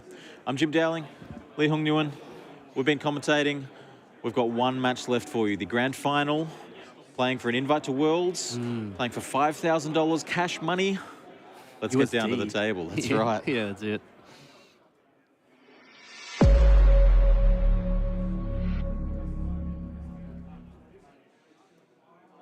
All right, at this point, we've seen both of these players on stream before. On the right here, we have Thomas Bott playing Chalice Eldrazi. On the left, Nicholas Talbot playing Hollow One. Neither of these are in the most common decks for the day. Right, the meta is kind of crazy right now. We have a lot of Breach, Grinding Breach, we have a lot of Black-White Blink, we have a lot of Green-Red Eldrazi, yet in the finals we have Hollow One and Colorless Eldrazi. I think it's less than a couple percentage. That's right. There was 2 Colorless Eldrazi decks in the room in the 155 players, and both of them made the top 8. There was 3 Hollow One decks in the 155 players, and one of them made the top 8. So really good performance from these players to work through all of the other powerful players in the room. You have to win a tournament to qualify for this event. You can't just walk in the door and play. So everyone in this room has already proven themselves to be a great Magic player, and these 2 were the best on the day. Right, right. And I actually had a little bit of discussion with them before coming into this finals here, and I think it's kind of the vibe of just play what you know, play what you love, right? You know, they could have played Breach themselves, but, you know, Nicholas was saying that he was playing some challenges online, you know, didn't do too well, and he was just like, I'm just going to go and have fun. He actually had a round 1 bye coming into the tournament because his opponent didn't show up. And then, yeah, ended up winning out and getting to the top 8. And Thomas himself, he was just grinding the matches, doing what you usually do. So congrats to these guys in the finals, and pretty excited to see what happens. You mentioned there that playing what you know can be a good strategy. A lot of players will sort of gravitate to, oh, this is the best deck in the format, everyone's playing it, I've got to play that deck as well. And that throws away the, you know, tens or hundreds of hours that you might have playing your favorite deck. And if your favorite deck is a close shot, you know, a couple of percentage points behind the best decks, maybe that gives you the best chance on the day. Yeah, no, I talk to this topic a lot about mental fatigue, right? So if you use your muscle memory to learn all the lines in your deck that you've been playing for lots of practice, a lot of reps, then you can use the rest of your mental energy to learn and interact and beat the opponent on what they're doing in their deck. So you don't constantly trying to learn a new deck and play it at the same time, because you just know it from so many reps of practice. If Breach was the best deck in the format by 2% and you can play the next best deck 5% better, that's great. It skews the odds. It does skew the odds. Plus, you'll have more fun at the end of the day. Yeah, exactly, yeah. And you can be so proud, right? Like, Thomas has been working on this innovation of this deck for a little bit of time now, and he loves his colorless. He's in All-Star and other formats as well. Nicholas as well is a big fan of Hollow One. He said that he just wanted to bring this and have a bit of fun. Do you And know? long the odds in the finals. Do you know if Nicholas is a local player or has he travelled for this event? I do see him around. I'm not sure where he actually resides now, but I just know that Nicholas is he's definitely been grinding a lot. Thomas, I know, travelled up from Melbourne, so travelled 800 kilometres or 500 miles for those overseas to be here, and look, it's proven that it's been worth it.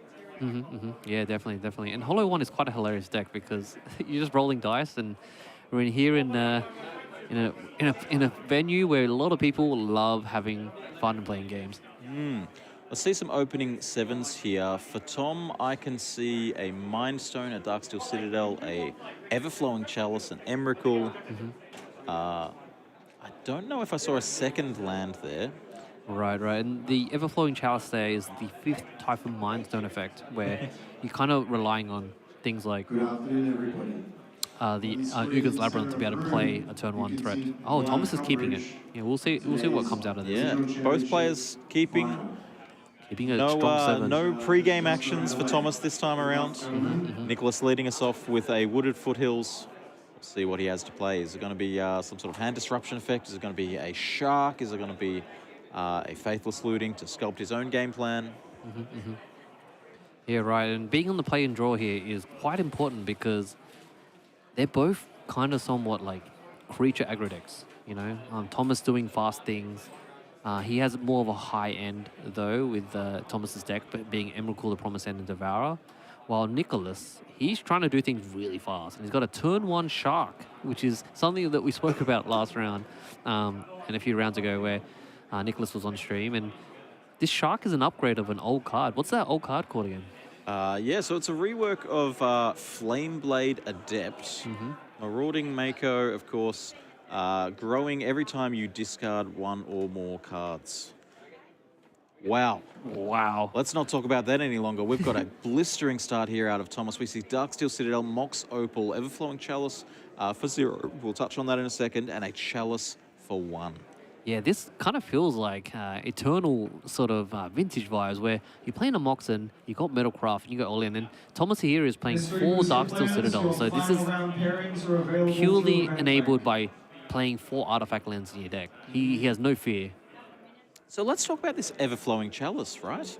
It's a 0-cost artifact. You can pay extra mana when you cast it to put charge counters on it, and then it'll tap for some mana in the future. This one was cast with no charge counters. 0 mana paid, you'll get 0 mana out of it, but it was a 3rd artifact for the turn. It's just counting for Metalcraft. But it also gives the flexibility to pay more mana into it for a later turn. So kind of cool research sort of play there by Thomas where he's giving himself flexibility, but also at the same time he can have blistering starts like this. And wow, Nick's turn 2 was just a tap land, and of course you can't play any 1 costs into that Chalice on 1. So just basically a complete pass on turn 2 for Nick. Yeah, Nicholas has a lot of 1 mana spells. He has things like the Marauder that you see there. We have Faithless Looting. We have Burning Inquiry. There is and Neither Goith. We have so many 1 mana spells in Nicholas's deck. So it makes sense that he's a little stunted by this Chalice of Void on 1. So turn 3, opening up with Cycling, a Street Wraith that's going to grow the Marauding Mako, a 3rd land being played, and is this a Phoenix coming down perhaps, or a Hollow one? It is a Hollow one. Hollow 1 is an all-star in a different format, but yeah, we see that played a lot here because it gets discounted by each card that you discard. So coming down from 5 mana down to 3 from discarding the card for Street Wraith, and now he has a 4/4 plus a 2/2 in play. Yeah, it's just a big body. It's not going to do anything fancy when it's in play. It's just a 3 mana or 1 mana or 0 mana 4/4, which... You know, it's on turn 3. There's now 6 power. There's only 3 attacks needed to end the game if nothing else happens. You see here, Tom with the turn 3 Ugin's Labyrinth, putting an Emrakul, the Promised End, under that one. Right, it seems like he's trying to dig for a little bit of a, more answers, and he's cracked the Mind Stone, and then he's played a Shadow Sphere. Now, that's going to get countered by his own Chalice, but he's doing it just for mana and the threats. So that's the problem with sometimes with these colorless decks where they play Chalice of the Void, where he's played 2 1-mana spells, but he's still just getting the triggers from the Fleshraker anyway. Getting some creatures, putting them on the board, perhaps building up some mana for maybe any expensive cards that come off the top. I believe there's no cards left in hand for Tom. I think he's empty-handed here, which is an interesting line that he's doing here, because this Hollow one is a 4/4. It's quite big. Yes, you could jump it and block it with these little tokens here, but outside of that, like, where is he trying to go from there? I think the ideal draw if I was in Tombot's seat, I would be hoping to draw a Devourer of Destiny off the top.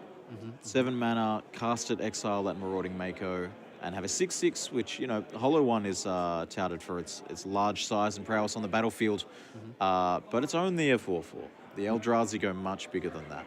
Right, and that's the dynamic here, right? Like, Thomas has a range of going, fast mana and some big bodies versus Nicholas putting out the big bodies faster and trying to attack early. So you can see here Thomas being on 11 life points and Nicholas being on 13. Both players losing life rapidly here. We see a Chalice now being cast for X equals 2. So we're going to have 2 Chalices here, dueling Chalices. All 1 costs will be counted. All 2 costs will be counted. And it makes sense that he's attacking here with the Fleshraker because realistically, it's such an MVP in this matchup. You're never blocking, right? So you just attack in for 2. Puts Nicholas down to 10. If this is a swinging sort of who's the beatdown kind of race. You know, at least Thomas actually has some blockers. That is true, and if we're looking at the mana count, we've got 2 from the Citadels, 2 from the Labyrinth, 1 from the Mox Opal, 3 from the Spawns right now, making 8 mana. A while away from casting that Emrakul, to be sure, but if nothing else, we've seen how fast this deck can sort of explode out of nowhere with this Glaring Fleshrakers. Now, what does Nicholas need to do to stay in this game and not let the game get away from him? Yeah, so Nicholas needs the Phoenix, right? The Detective's Phoenix. I know that there's a Street Wraith there. If he's willing to throw some spells into the graveyard by casting them, letting them get countered by the Chalice, and then using Detective's Phoenix to fly over these blockers, then he might actually have a better strategy here, because if we all know one thing that Eldrazi creatures struggle with, it's creatures that fly. Yeah, and we've got the Chalice on 1, we've got the Chalice on 2. We don't yet have a Chalice on 3. If we did, that would also lock out the Detective's Phoenix from being a factor here. So we see a fetch land here, finding a Surveil land, perhaps looking to find a Detective's Phoenix, seeing a second Marauding Mako and swiftly putting that one in the graveyard. We don't need that, it's just going to get countered anyway. Right. And there is a lot of 1-mana spells in Nicholas's deck. I'm seeing stuff like Nihil Spellbomb, Burning Inquiry, Faithless Looting, Lightning Bolt, Pushes, a lot of 1-mana. So Thomas very heads-up play there by going, I need to prioritize one-up this Chalice of the Void, and that's the plan there. Now, upgrading to this Marauder, yes, each card you discard enables him to get a counter, but he doesn't have Menace anymore. True. That's kind of really important, right? Because now if Thomas wants, every colorless spell he casts keeps making a blocker, and then he's just going to keep blocking things. Now let's talk about that Phoenix a little bit more, as well as the Nethergoyf that we can see on the deck list as well. These cards have Escape, and that means that you can cast them from the graveyard. It's important to note that for both of those cards, they are being cast from the graveyard, and that means that we don't check how much mana you paid for the spell, we check the mana that is written in the top corner of the spell. Nethergoyf, it costs 1, it costs 3 to escape it from the graveyard. Whether you're casting it from hand or the graveyard, both of those would get countered by the Chalice on 1. And Phoenix is the opposite. It costs 3 and 1 from the graveyard. And that means that unless you have a Chalice on 3, you're not going to have to worry about that. Right. Yeah, and that's kind of one thing I always say about Chalice of the Void players. People learning about Chalice of the Void, where it's kind of what's printed, except X. X is a special clause. But yeah, all right. So we see Thomas here casting a Devour and exiling that Marauder, like you said earlier, and getting a few more triggers and getting that token back. So those tokens are doing a really good job of just blocking. Yeah, we've seen this Glaring Fleshraker. You cast a Mind Stone, you get a trigger, you get a 0/1 and 1 damage. But if you cast a colorless creature, you're going to get the spawn and get 1 damage off that, and you're going to get the creature itself and 1 damage off that. And Nicholas is down to 3 life. Welcome to round 6. You have 50 minutes. You may begin. So Nicholas here cycling a Street Wraith, playing a second hollow one. That's another one of those mystery booster whiteboarded cards here. And Tom, yeah, just a couple of Glaring Fleshraker triggers away. Also has this 6/6, which is going to struggle to brawl against 2 hollow ones. It can bash through 1 fine, but 2 can, join forces and get in the way a bit. Now, the thing I'm finding funny is that it's like turn 5 or 6 now, and there's still no more types in Thomas's graveyard. It's still just 3 artifacts. Very good here, yeah. Devour of Destiny is getting into the red zone. It has 6 power and toughness, 2 4/4s, so it's going to trade with 1 of those. But hey, now there's a second type in the graveyard. Yeah, right. Now we have more types. And Thomas still out of cards, so he's played the land for the turn and just passed. So he's slowly getting closer to casting this Emrakul if he keeps playing lands. Yeah. Nicholas really sort of hoping this 1 hollow one can go all the distance. It can now attack. Now that the 6/6 is gone, it can attack safely again. The 0/1 could get in the way. It will be saved for mana. The Glaring Fleshraker could get in the way, but that seems like a bit of a waste with an opponent on 3. Right, and this is where Thomas is really thinking about it. He's like, do I just take 4 or do I block? And I think it's safe to block here because every colorless spell just keeps... Is he going to cast another hollow one? Wow, the very rarely seen tap 5 lands cast a hollow one. It's not why the card's in your deck. You're not trying to play this card for 5 mana, but boy, is it going to get through a Chalice of the Void. Right, and I mean, at this point, Nicholas is just... he's just casting 4/4s. I was concerned there that, you know, the attack with the hollow one, the block with the 0/1, that leaves you open to an attack back from the Glaring Fleshraker. But the second hollow one, putting a swift end to that one. Tom having 1 card in hand here. Wondering if it's a colorless spell of any type. You know, try and get a jump blocker or something like that going.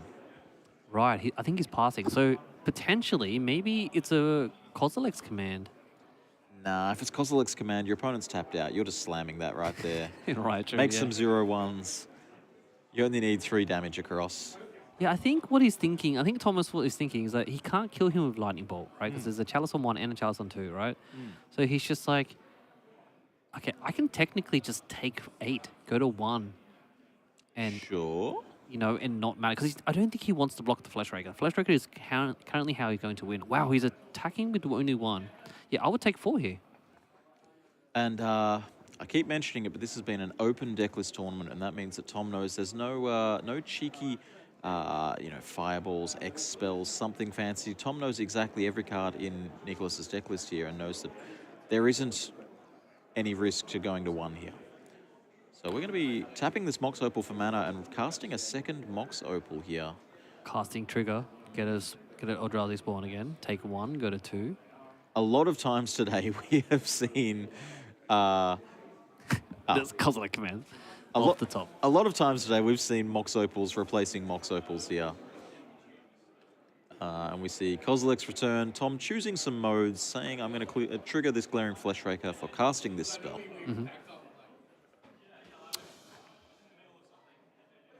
Right, and I wonder if Nicholas actually has any instant spells here. It's only Lightning Bolt and Fatal Push, but he's going to try to bolt, and then he's going to say, trigger Chalice. And you might as well try, right? This is paper magic, but yeah. Yeah, I mean, if that hit the Fleshraker and resolved there, then maybe you get another turn. Yeah. All right, so these players are going to be going into sideboarding. Thomas winning game 1 there on the draw. That means, you know, even if he loses game 2, he has game 3 on the play in this matchup. And that's going to be a big deal. Let's talk about their sideboarding plans. We have access to their whole sideboards here. Looking at Nicholas's sideboard, we have 4 Leyline of the Void, 3 Rough Tumble, 3 Thoughtseize, 3 Magebane Lizard, 1 Blood Moon, and 1 Surgical Extraction. What are we thinking here, Lee? Yeah, I think in the Hollow One matchup, I think Rough and Tumble could do something against the Fleshraker, but I'm not sure, to be honest. Like, I know that cards like Blood Moon can stop unfair mana and give an advantage. But yeah, I can see that Lizard and Magebane Lizard could do something. Yeah, I feel like there's some spot removal in Nick's main deck that needs to come out. These Lightning Bolts, these Fatal Pushes. They hit Glaring Fleshraker, and that's all. So perhaps those are not good enough. There's also a Blood Moon sitting there, right? Yeah, for sure. Blood Moon is definitely really strong in this matchup because Thomas is trying to do unfair thing with unfair mana, and if you can slow it down and actually Kozilek's command and Glaring Fleshraker requires waste. And Thomas doesn't have any waste, basic land waste. True. He's relying on playing the spells off the mana that he has. He has 2 islands. So then at that point, you'd be down to like Mind Stone. yes, Mind Stone, Everflowing Chalice, you're relying on those things, right? Now, I noticed though, Nicholas doesn't actually have any artifact tape. Sure. Yeah. Okay. It's just like, I'm trying to beat you down, and he wasn't expecting to bring any like meltdowns or braids or whatever. So let's talk about Tom's sideboard. Tom up a game here, has access to in the sideboard 3 Thought-Knots here, 2 Dismember, and a whole host of Khan targets. The one that jumps out to me there is Cityscape Leveler.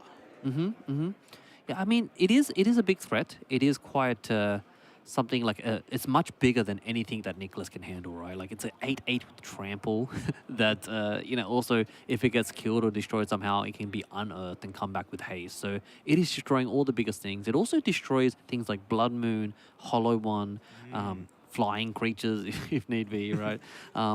Also, Dismember is something that that Thomas could consider bringing in because Hollow One is a 4/4, and I think sometimes you're okay with just paying 4 life to kill a 4/4 because it's going to attack you, right? Or managing to get a Mako before it becomes a huge problem. The thing that drew my eye to Cityscape Leveler is it has Unearth, right? You can sort of bring it back from the graveyard for one more turn, one more attack. Nicholas is running Burning Inquiry. Yeah, right. You know, if you discard a Cityscape Leveler to Burning Inquiry, that's great. Seems like good value, right? You're happy with that. You're kind of stoked. You've replaced it with a different card. But also at the same time as well, Thought Knot Seer is massive, right? It's a 4/4 body for sometimes even 2 mana or 3 mana, and it blocks nearly all the threats in Nicholas's deck, right? So Neither Glyph can obviously grow big with all the different types, and I believe Neither Glyph only counts your own graveyard, I believe. So Yes. it wouldn't count the Kozilek's commands in Thomas's graveyard, but Thought Knot Seer can sometimes just be a really massive body. We'll have to see what the players think. We'll be heading back down to the table in a second here, and we'll see if we can catch their 7s as they draw them. I think cards was all that Thomas probably doesn't want too much of is probably Mystic Forge, right? Yeah, the Mystic Forge sort of made for the games that are going to go long, that are very resource grindy and dealing with counter magic and removal spells, which is not what this game is. We're getting a glimpse here at Nick's opening hand. I can't see much there, just a couple of reflections from the light here. And we're going to see Tom's hand here. I see an Urza's Saga, and unfortunately the perfect angle for seeing our lights. 2 Urza's Sagas. Yeah, I'm seeing some fetch lands here on Nicholas's side, and potentially some creatures. I think I saw some power and toughness there. All right, they're both keeping a 7, I believe. Oh no. Thomas going back for a It's 6. going down to 6. Okay. So the good news is, you're on the play last game. You got to get your Mako down before this Chalice came down, and you're once again on the play, and you're going to have this chance, get a 1-drop in play, whether it's a Thoughtseize or whether it's a creature, before your opponent gets this disruptive element, this Chalice of the Void that locks you out of, a quarter of all of the cards in your deck. Thomas here going to be dealing out a second 7 and putting one back if you can find a usable 6. Now, I think in Thomas's seat, you kind of got to be happy, right? You look at their sideboard, you just go, they have no artifact removal. So you just go like, okay, do I just mold to something that is really strong? Like, do I just play out my whole hand of Mox Opals and, Mind Stones and not be concerned that there's going to be no Brotherhood end wiping the whole board? So looking at the hand there, I can see a Urza Saga, Mind Stone. There was a Kozilek's command in there. I believe I saw a Dismember as well, and an Island. Which member? Mishra's Bauble. Which member, Jim? Everyone has to be members to get into this venue. We're a sports club. Okay. All right, we've got a Arid Mesa there fetching for I'm assuming here a Blood Crypt because Nicholas has no fear. Yes. And he's just going to fetch shock straight into probably a 1-mana play. We've talked about in the previous rounds how sometimes your life total is a great resource to be spending on your mana base and on your street rates and that sort of thing. When you're up against these breach decks that are unlikely to kill you with a reasonable amount of damage. Not true in this matchup against Thomas. As we saw before, the Glaring Fleshraker really the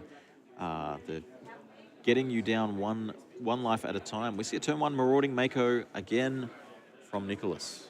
It kind of feels like a deck death by paper cards, right? So, really, Thomas is he's unassumingly pinging people a lot and getting a lot of value from the creatures and the spells that he's playing. So, okay, Wow. so Island there just pass. Interesting. Turn 1 Mishra's Bauble. See your opponent's top card. Island go. Not the blistering fast start that Tom was looking for, but when you only have 6 cards in your opener instead of 7, sometimes you've got to make do. It's important to note as well that that island does not tap for colorless. You mentioned before that colorless mana is a strict requirement for the deck, which doesn't super matter on this turn, but may be relevant in the future. Right, right. And I don't think at the moment I can see any blood moons here on Nicholas's side, but yeah, it'll be. And I don't think Nicholas has any ways to ramp and accelerate his way into a blood moon. But it seems like if he did bring it in, it'll be a nice way to sort of cut off any colorless requirements that Thomas has. Maybe take an Urza Saga on the way through, right? Exactly. Yeah. Right. All right, turn 2 for Nicholas here. We're playing a fetch land. We're immediately paying the full price for fetch land and shock land. So likely to be seeing a second Blood Crypt here. And I wonder what the 2-drop maybe is. Maybe a Goblin Lore, perhaps? Haven't seen a Goblin Law in a while. 2 mana, draw 4 cards. Seems pretty good. Is there anything else on the text? You know, you discard 3 cards, which normally a downside, but with a Marauding Mako in play, you're happy enough to discard cards. It could also be a Magebane Lizard. Yes, exactly. A lot of 2-drops that are really important in this matchup that Nicholas can deploy here. Is this a lizard? Do we see a lizard? No, it's a fear of missing out. Okay, all right. One from the main deck here. Yeah, I like FOMO, you know, because it gives you the ability to sort of discard a card, draw a card, and he's got a little bit of value here because he's discarded Detective's Phoenix, which can be replayed later. So, you know, value all around. So putting that Phoenix in the graveyard, making it cheaper as far as mana costs go, and also growing the Mako. Right, right. And also adds 2 Delirium types because it's an enchantment and a creature. But that Mako trying to get into attacks there, and it's killed by the Dismember, paying 4 life. So Thomas goes down to 16, and he's going to play a turn 2 Saga like we saw earlier. So getting rid of that Mako before it becomes a huge issue. We have turn 2 Urza Saga into Mind Stone, so ready to make some blockers here. Now, we see 3 types in the graveyard there. We have land, enchantment, creature. If the fear of missing out can see 1 more type for Delirium, it can get 2 combat steps. Is that an Arena of Glory? It is Arena of Glory, so it could even be some hasty creatures here coming out. As you can see, Nicholas, even though he's on less life, he's generally the faster deck here. I think he's considering casting a Goblin Law. So might as well get Delirium online. There we go. That's going to enable Delirium. It's going to enable Delirium. It's also going to enable the Phoenix from the graveyard. Right, yeah, that's actually a pretty cool curve. Maybe. Yeah. I mean, there's only 3 mana in there at the moment, and you need 6, but, you know. So Nick going to shuffle up this, what have we got here? 7 cards, and we'll randomly determine 3 of these cards to be discarded.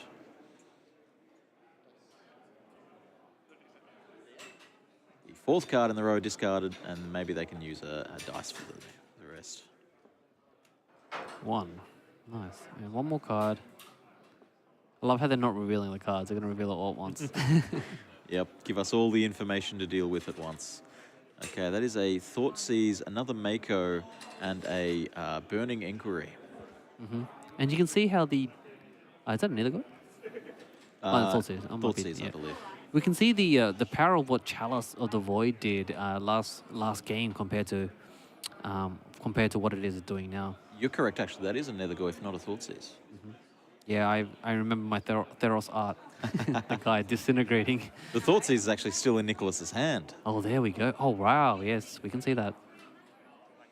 Players just making sure that they can both see the graveyard. It is relevant for Tom to keep in mind what is in Nick's graveyard so that he can sculpt his plays around it. And the Thoughtseize coming down here for Nick.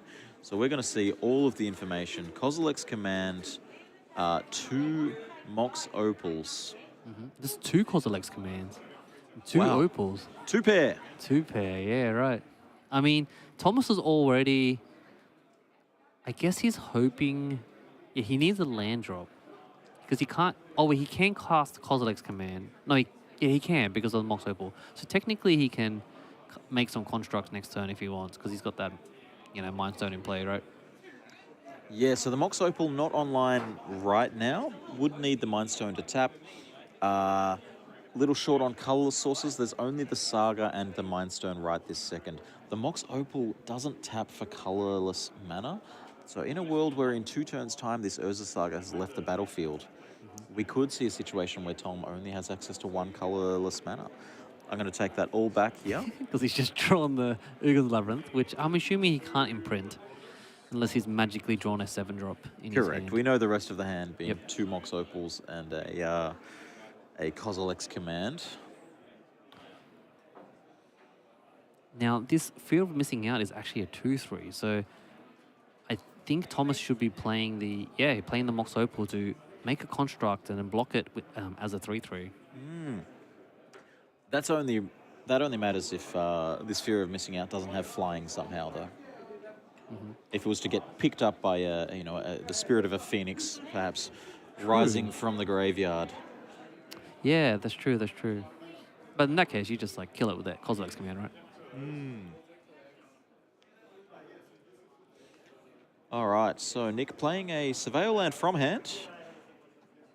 Really good in these slower decks, but also super powerful in this deck specifically, being able to put cards into your graveyard that you can perhaps bring back from the graveyard later. That Street Wraith there going into the graveyard, helping to pay for the cost of the Phoenix, which needs to collect Evidence 6, exiling 6 mana worth of cards from your graveyard. Which Street Wraith works really well. It's very synergistic there, right? Because you can exile the Marauder and the Street Wraith for, but the Street Wraith came in there basically for free for 2 life, right? So it's really nice synergy there.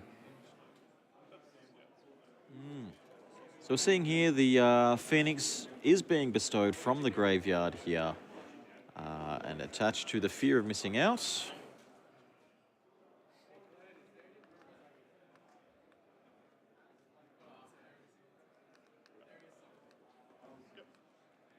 Looks like players making sure that they're reading all of the cards. There's a lot of words on these cards.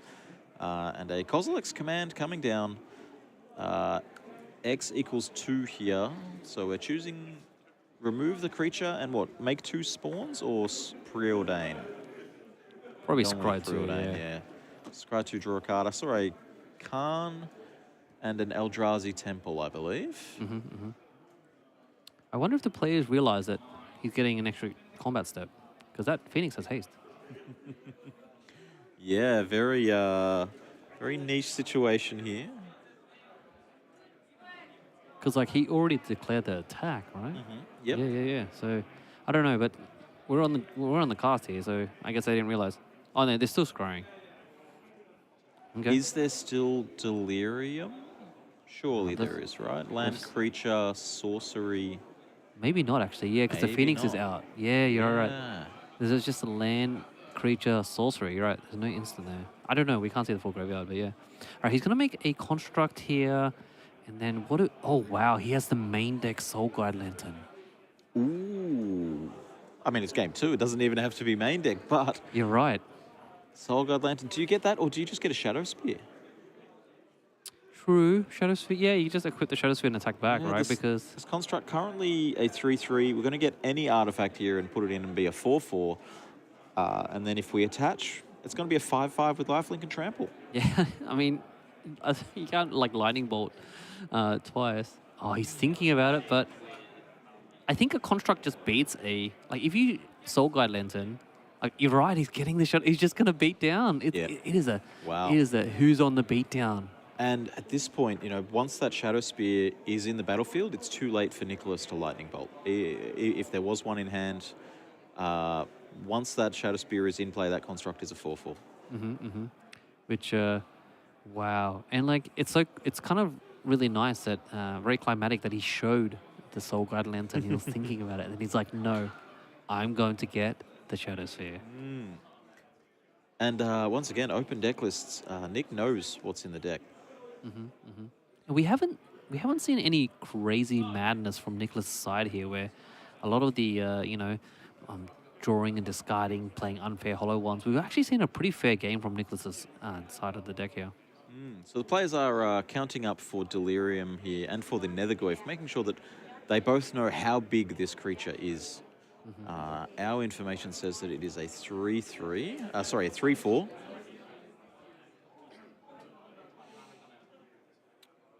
All right, Tom untapping, drawing, and we see Khan, the great creator. Now, you mentioned the main deck Soul Guide Lantern. What about the sideboard Tormod's Crypt? Right, yeah, that's actually really smart because if he gets crypt, it powers the construct and then you activate it later. Or you activate it when he declares the block to shrink the Goyf. That's that's really smart. Especially paired with the trample that the Shadow Spear gives.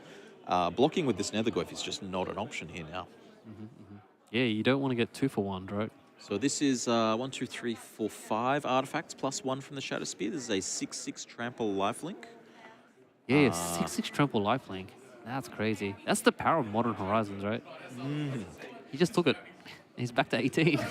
You really don't have another option. You can block it with a 2/2. You can block with the Goyf and sort of force the Tormod's Crypt activation. It's not exciting. Yeah, right. What does Nick need here to come back? Ooh! Yeah, well, Nick, he needed like some lightning bolts or something. He needed dismember or something. He needed to definitely shore up that construct because the Blood Moon could have killed the Saga much earlier, but yeah. It's, Whatever he needed there, it wasn't to be found in his hand. And Nick says, nope, that's enough for me. Congratulations. You can go to Worlds, Thomas Bott. We see the trophies there on the table. I want to see Thomas Bott hoist that trophy. I want to see Nick pick up the runners-up trophy as well. We're going to bring him back into the booth as we come to the end of our finals here.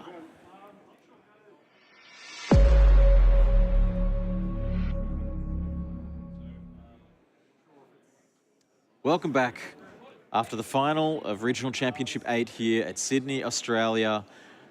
What a match, what a finals, what a top 8, what a tournament. What a tournament.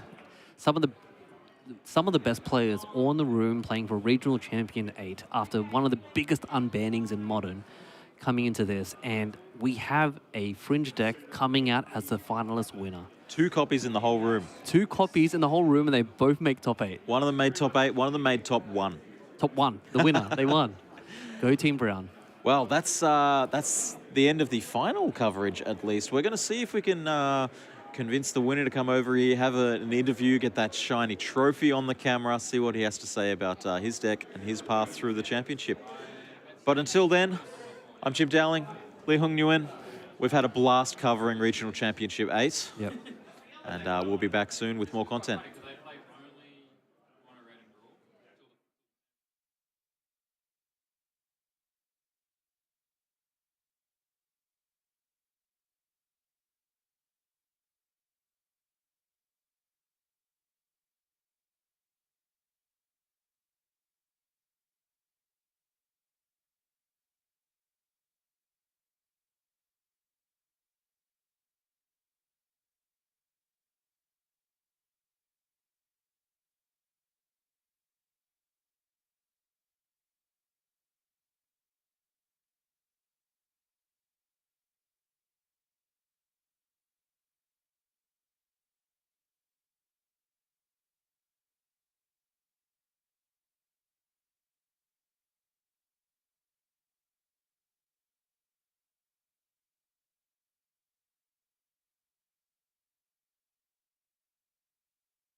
Welcome back. My name is Jim Dowling. I'm joined here by Nicholas Talbot, runner-up of Regional Championship 8 here today in Sydney, Australia. Nick, how are you feeling? I feel amazing. Yeah? Pro Tour has been a dream for the last decade. I've been running towards this goal for about a year and a half, and we got there. We Yeah. get to go to the Pro Tour, we get to play against Hall of Famers, we get to do time draft, everything I ever dreamed of. That's great. Yeah, it's a lot to take in that, sure there was a match and there was some prizes on that. And for not winning that match, you get 2,500 USD and an invite to the Pro Tour. Sounds pretty good. Look, my opponent played very strong. Tom was really on top of it. He came with, I thought I had the Maverick deck today. Yeah. I thought no one's going to be playing Holo 1. This will be the deck that creeps in. And then he comes in with Chalice Eldrazi, and that was really something. I think he earned every cent of it. He's a great player, and he knows how to take advantage of any slip-ups that he sees his opponent make. Very humble in defeat here, Nicholas. Tell us about how you went through the Swiss and made your way to the top 8. How did you go? I had a first round bye, which is always the best first round. Easy 3 points, off we go. Then we just won 3 games in a row. I had a lot of... My first play in the actual game was Burning Inquiry into discard 2 Holo 1s, which was terrible. Yeah. But I still managed to pull it out. And had a loss against Breach, because that is the boogeyman of the day, and that was expected. But very fortunate to beat Zen in the final, one of the best players in Australia and New Zealand, on what I think is one of the best decks in Modern at the moment. Yep. And yeah, absolutely stoked to run it right into the finals. Now, I heard a little story that perhaps you were thinking about not coming to Regional Championship 8. Look, I've got a lot of marking to do this weekend. I am a school teacher. I will be at school tomorrow. Yeah. And I'm a music teacher, and I have music assessments that are not marked, and the kids want them back. Yep. So I do have to get home and make sure they get what they deserve. Yeah, I was like, oh, should I come today? Should I just take the weekend off, do some work? Very glad I showed up today. It's a dream come true. Well, that's right. You could have been at home working, or you could have been here playing for cash money and your dream, making it to the Pro Tour.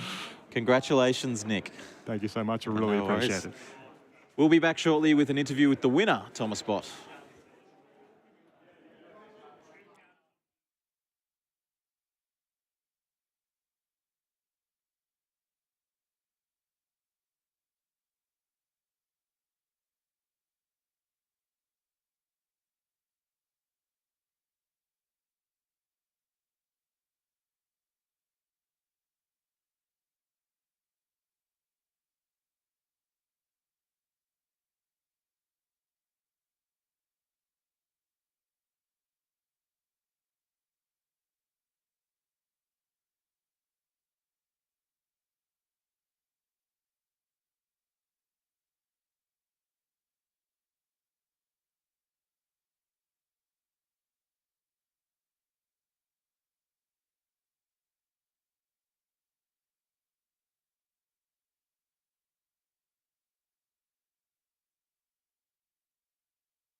Welcome back to the Regional Championships 8 here at Sydney, Australia. We have the winner, Thomas Bott, here joining us here at RC8. How are you feeling, mate? Very good, thank you, Lee. Still can't believe it. Still taking a second to sink in, but yeah, it's amazing. That's awesome. I knew the deck was good, but here we are. Yeah, actually, tell me a little bit about the deck. So, well, what thoughts did you go into making the deck? I guess the thing that I really focused on was the fact that Eldrazi Temple, Ugin's Lab, and Mox Opal are all like either soul lands or make additional mana on turn one. That seems like a broken shell to work with. Fleshraker works with both the Eldrazi and the cheap artifact, so that's one way to kind of tie the two strategies together. And then the rest of the deck kind of built itself with those ideas in mind. Right. It seems like, obviously Glaring Fleshraker being a great MVP in the deck, but your choice to play 4 Chalices right in the main deck to in a fast aggro deck, that's really cool to do in the modern format. Yeah, when you've got access to Mox Opal or Ugin's Lab to play at turn one, if you're on the draw, on the play, it's unbelievably powerful just to lock out most decks outright. And then Breach is really big, so playing it on 0 is really valuable. It just does enough against most of the field that it's a good spot to be. Yeah, nice. And I'm assuming this is something that you've been designing your deck, working in the deck yourself? Yeah, probably before Christmas I started making it. I want to give a shout out to my cousin Jackson Wayne. Had some good feedback and we kind of brewed it in the early stages. So I'm not sure if the deck would look the same today if he hadn't helped me out, so thanks for that. It's probably a few months in the making, but and like refining it, getting it to the spot I want it, but it feels good. I guess quickly just thinking about your day coming out through the Swiss, what do you think your best matchup is, your worst matchup is, and all that? So, unlike a lot of decks, I actually want to play against Breach. The deck has got 4 Khans, which is almost single-handedly going to win the game. 4 Chalice, a good amount of quick pressure with the Fleshraker kill, interaction with Kozilek's command. Every card is kind of an all-star in the matchup, and then it even gets better post-board when you bring in some Thought-Knot Seers, and it's really quite an easy matchup if everything goes right and you got some fast mana. And what are your bad matchups? Nothing, evidently. Yeah, right. I mean, you did really well in the Swiss, and I loved all the results coming out of that. You're actually a well-known player in a different type of format. What other formats do you play as well? Oh, I like to play Australian 7-point Highlander. Great format if you haven't heard of it. Singleton, 60 cards, and you can just check it out. It's worth looking into. It's a lot of fun. Yeah, great. I also heard a little rumor around the town that you weren't even thinking about coming today. You weren't even thinking of coming this weekend. What's the story behind that? I didn't want to buy the deck because Mox Opals are so expensive right now. So I said, if I can borrow it, I'll see if I can be bothered and make it around. And it nearly fell through. And then my saving angel, Lee, came in and he gave me the deck, so thank you for that. This is my deck. And made it happen. Well, mate, it's really great being able to talk to you, and congratulations on the win again. Thank you. I'm so happy you come through representing Team Brown Town here at the Colourless in a field of Breach, Black, White, and Eldrazi. So well done, congratulations, and hope to see you in Worlds. Yeah, I'll be there. Exciting to see you. All right. Thank you.